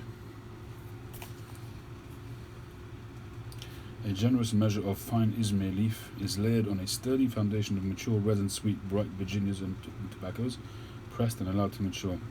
Okay, so it's Virginias with some Izmir, some Oriental, and it's a flake. So perhaps we'll have this one on a video soon as well.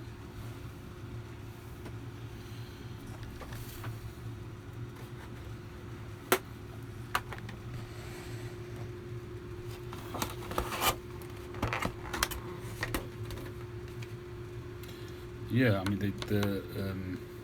they'd have to be inventive with the names. Companies like Cornell and Diehl, they've got so many blends. They've got to dream up some interesting names.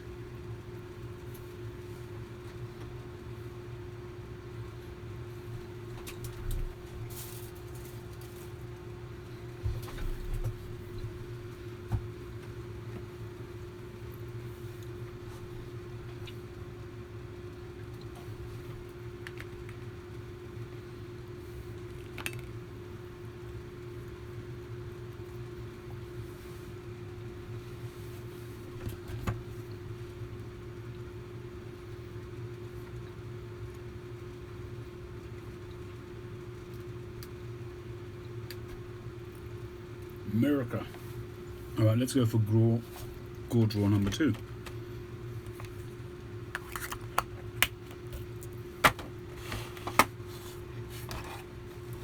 Actually, Exhausted Rooster is a really nice Virginia flake. I think it's Virginia with a touch of something else, maybe Burley or Perique, I'm not sure. But it's actually a nice blend. Needs a bit of age, like most Virginias. Oh, did we do number 2 yet? Am I going mad? Have we done the second draw yet? We've drawn twice, but we haven't done the second draw.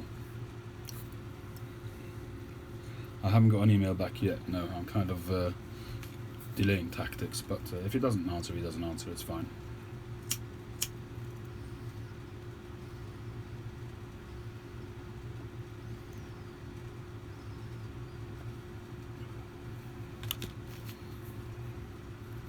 I think I'll go for the Dublin, to be honest.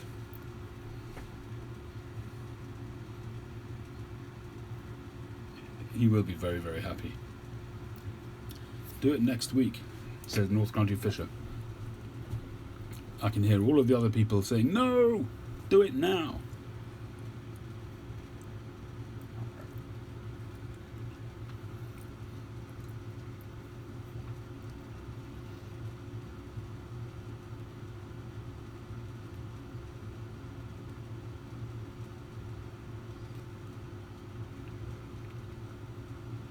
If I do it next week, that means you've all got to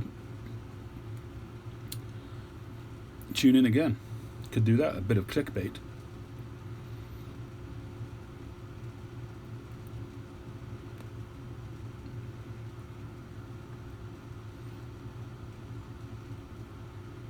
Sutcliffe Old Professor, Daniel. No, haven't tried that. Oh, here we go, we got an email from Jordan.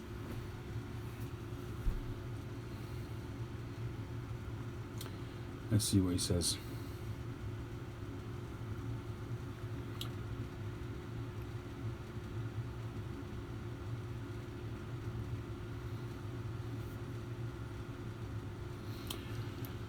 Really sorry, Mr. Live. Looking forward to it, but I forgot my grandma's 90th birthday. Ooh. He would love the Dublin, as I said.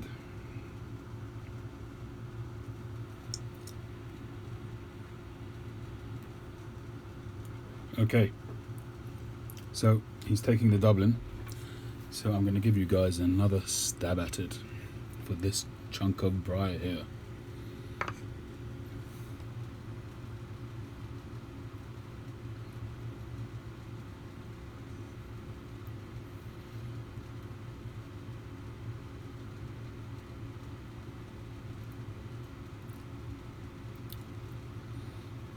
Taekwondo, good for you, Smoky Dragon, enjoy. Yeah, you all owe Jordan a drink.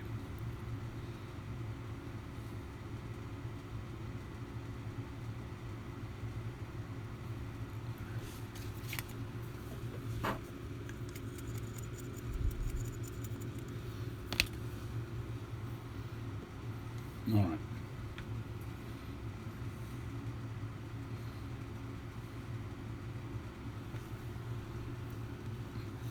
Okay, people, here we go.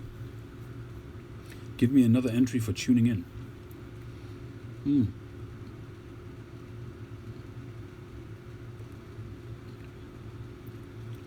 On your marks. Get set.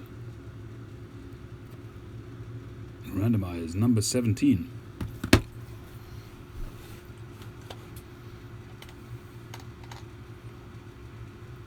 "17 is one of our regulars. Well, not every week. But it's none of you guys. It's Bona Piper. 17. Bona Piper.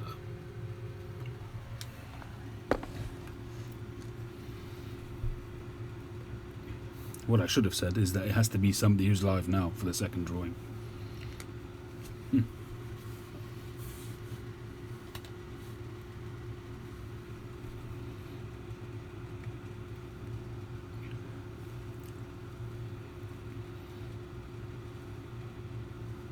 Anyway, that goes to Bona Piper. Congratulations. One of the regulars. Good night, Maui. Thanks very much for tuning in. And commiserations to Hector and North Country Fisher for show. Oh, is he Canadian? Good.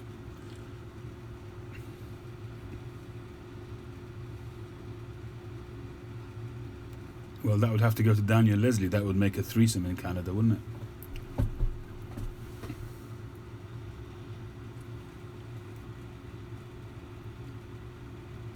I think it's Christian, I think.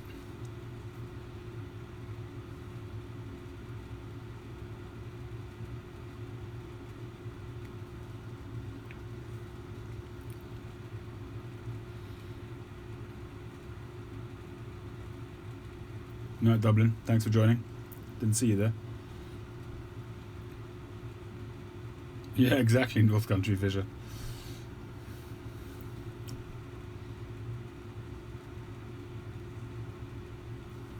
I'm your prize, Daniel.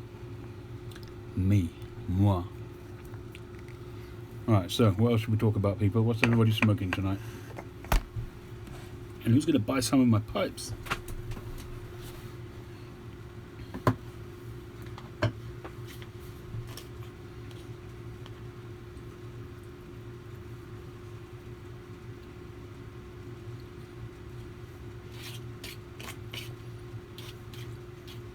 Do I wish to do a third draw? Can't keep giving away pipes. I'd love to do 10 draws.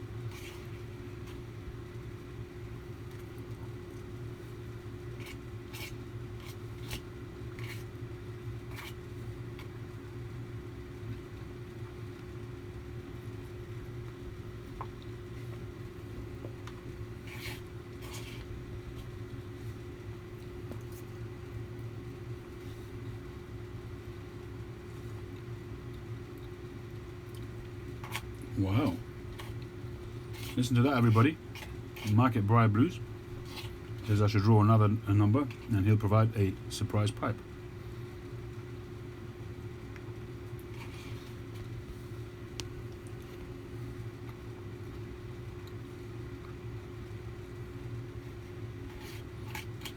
Thanks, Chad.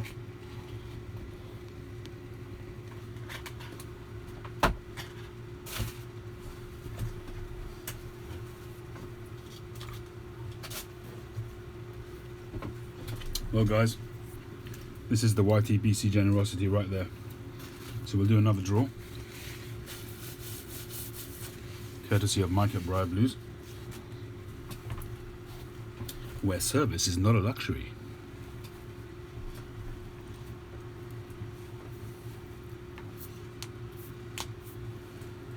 And I can tell you that firsthand. I'm on my second purchase now from Mike. Incidentally, Mike, please send me my tracking when you've done it.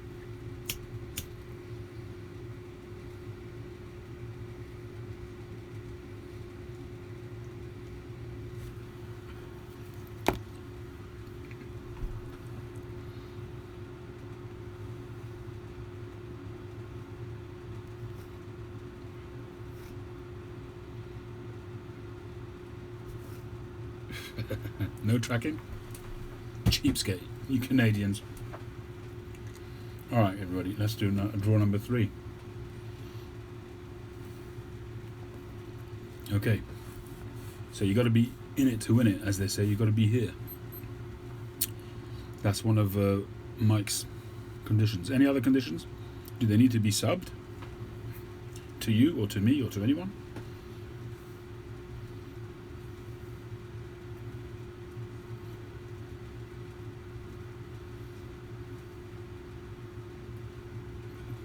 Everybody's scooting over to both channels to sub.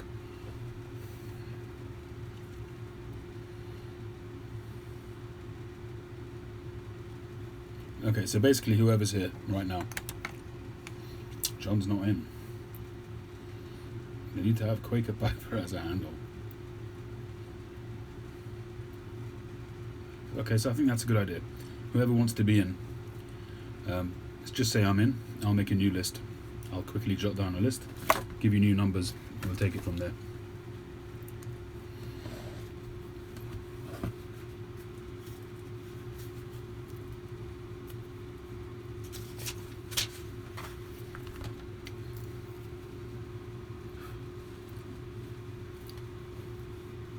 Alright, so I'm going up to the comment by the Bearded Welshman. So, John.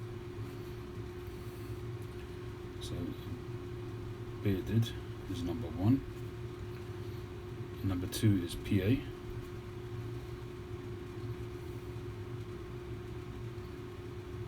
Hector, are you in?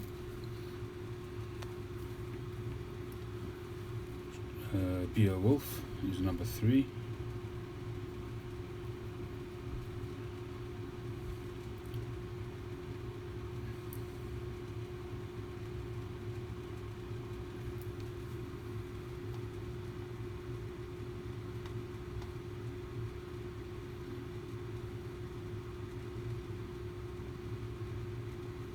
Palo Duro Piper.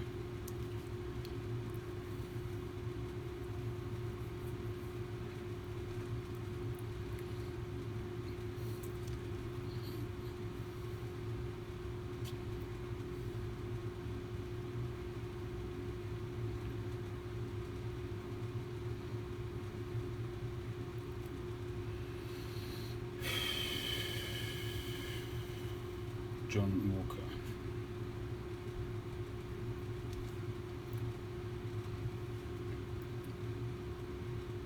Hector is so in. Hector. Cal Delta.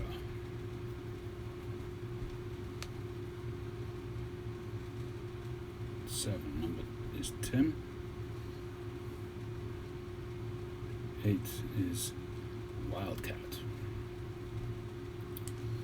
9 North Country Fisher.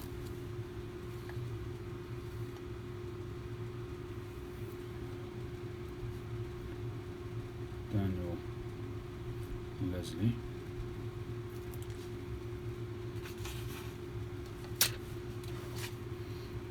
PA Piper, are you subbed?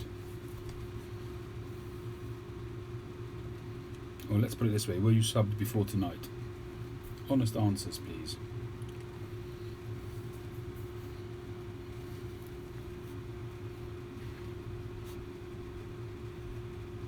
Pipe John. 12 Joe Fish.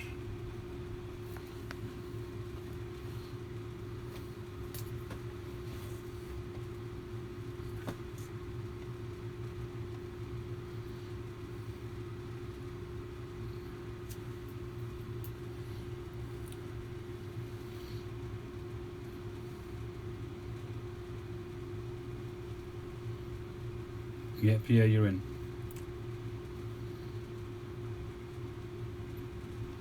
Okay, guys who have rocked up now for the first time, I'm not including, okay? So no disrespect to you guys, but it doesn't quite work that way. Scottish.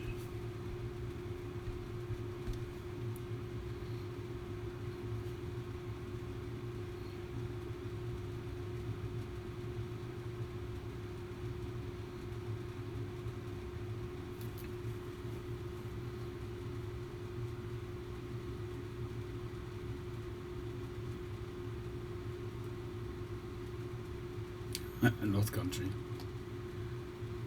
Oh, can I have it, please, Mike? You've got a Radice and you haven't offered it to me yet. Seriously? A 9mm Radice you didn't offer to me. DDP. Good evening, Dance Dad.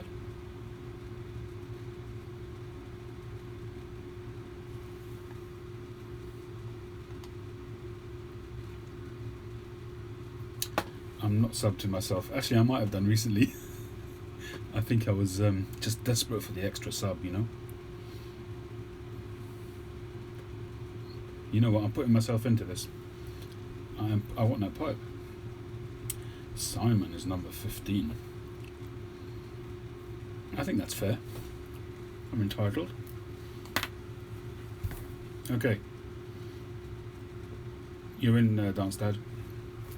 Okay, so we've got 15 people. You're going to have to trust me on this. I'm not going to go through the names because I don't want anybody getting upset. Here we go. So we've got 1 through to 15.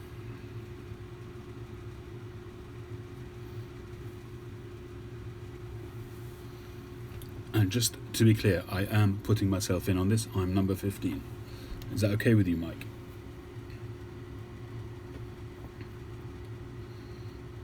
Good evening, Stephen Boron.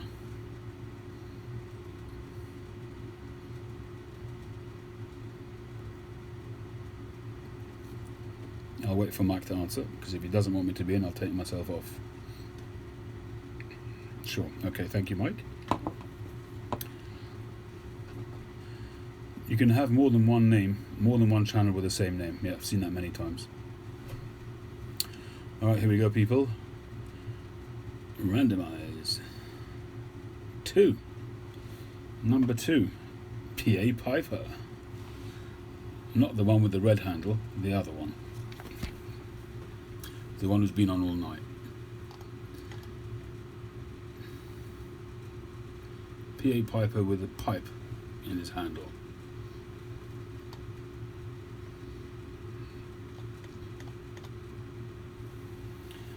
PA Piper, you know my email address? Sorry, North Country Fisher.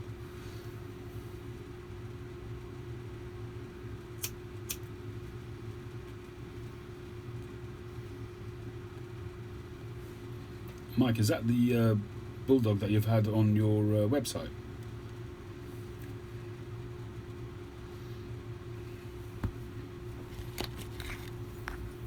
Yes, you did win, PA Piper.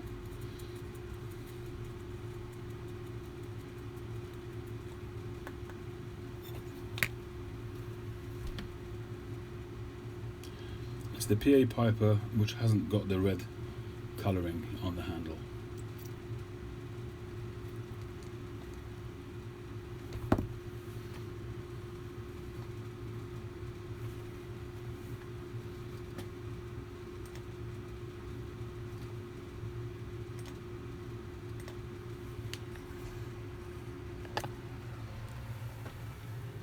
That's PA Piper, and let's see if I get the right pipe here. We'll just go over to Mike's website.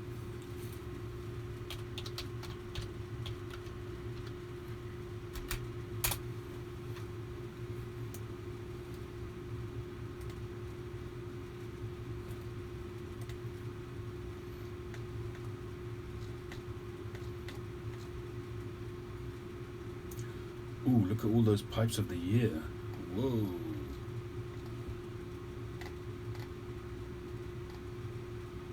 I can't see it anymore, Mike.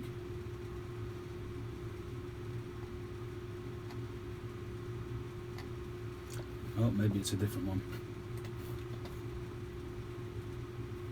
In the reserved area. Okay, 1 second.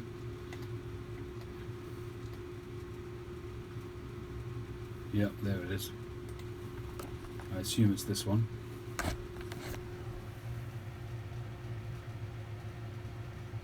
Just check out that price. And that's how generous Mike is. It is that one, is it, Mike?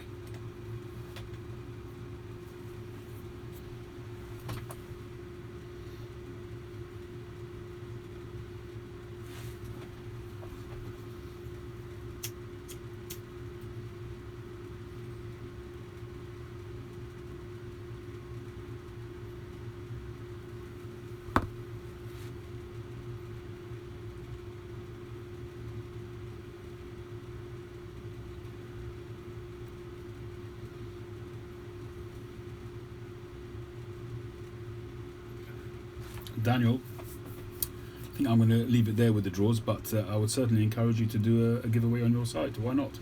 Attract some viewers and some subscriptions to your site, so to your page. So do yourself a giveaway on your YouTube channel.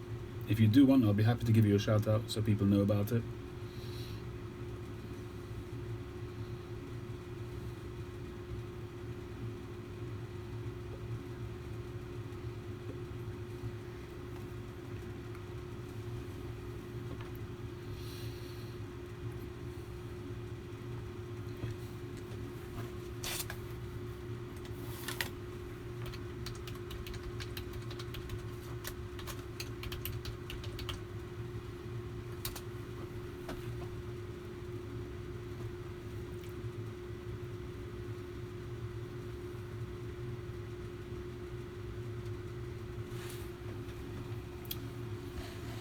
Whew.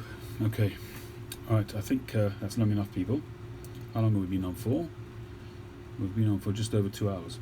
Unless there's anything in particular any of you guys want to chat about, I'm more than happy to do that for a bit longer. Otherwise, we'll say adieu.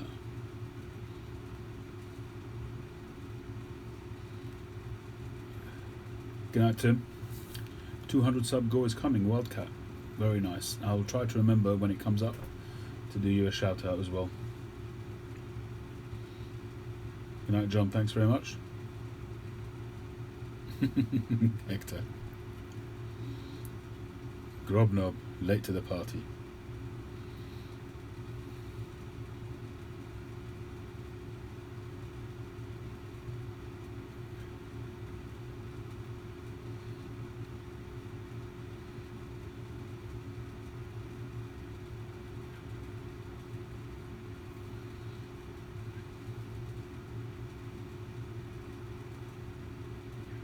All right.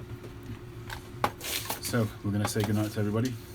Good night, Wildcat. Good night, Rich. Good night, John, Bearded Welshman, North Country Fisher, Rich, Theo Wolf, Tim, PA Piper. Well, congratulations, PA, Cal Delta, Mike at Briar Blues. Thank you very much for your awesome generosity. Josh, Pipe Grump, Grobnob. Thanks for coming eventually. Hector, Intelligentsia. Good night. Daniel, Palo Duro Piper. Who else have we got here? And everybody else. Thank you very much for joining once again. It's been real. I'm not going to leave this one up live. This live up. I just need to write down who won the pipes. So we have Jordan won the Dublin. And who won the Hourglass? Bona Piper.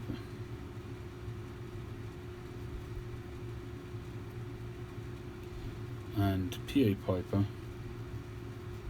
won the pipe from Briar Blues. So PA, if you're still there, I suggest you contact Mike. Seeing as you're in Canada, that's going to be pretty straightforward, and he will send you the pipe. I guess that makes sense, Mike, right?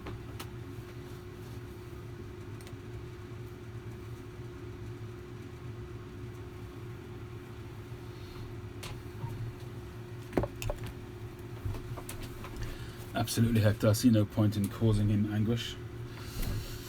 Alright, good night everybody. Thanks very much for an awesome live chat, and I will catch you on the very next one. Bonne nuit, good night. Just go to his website and contact him through the website. It's straightforward enough, PA. briarblues.com.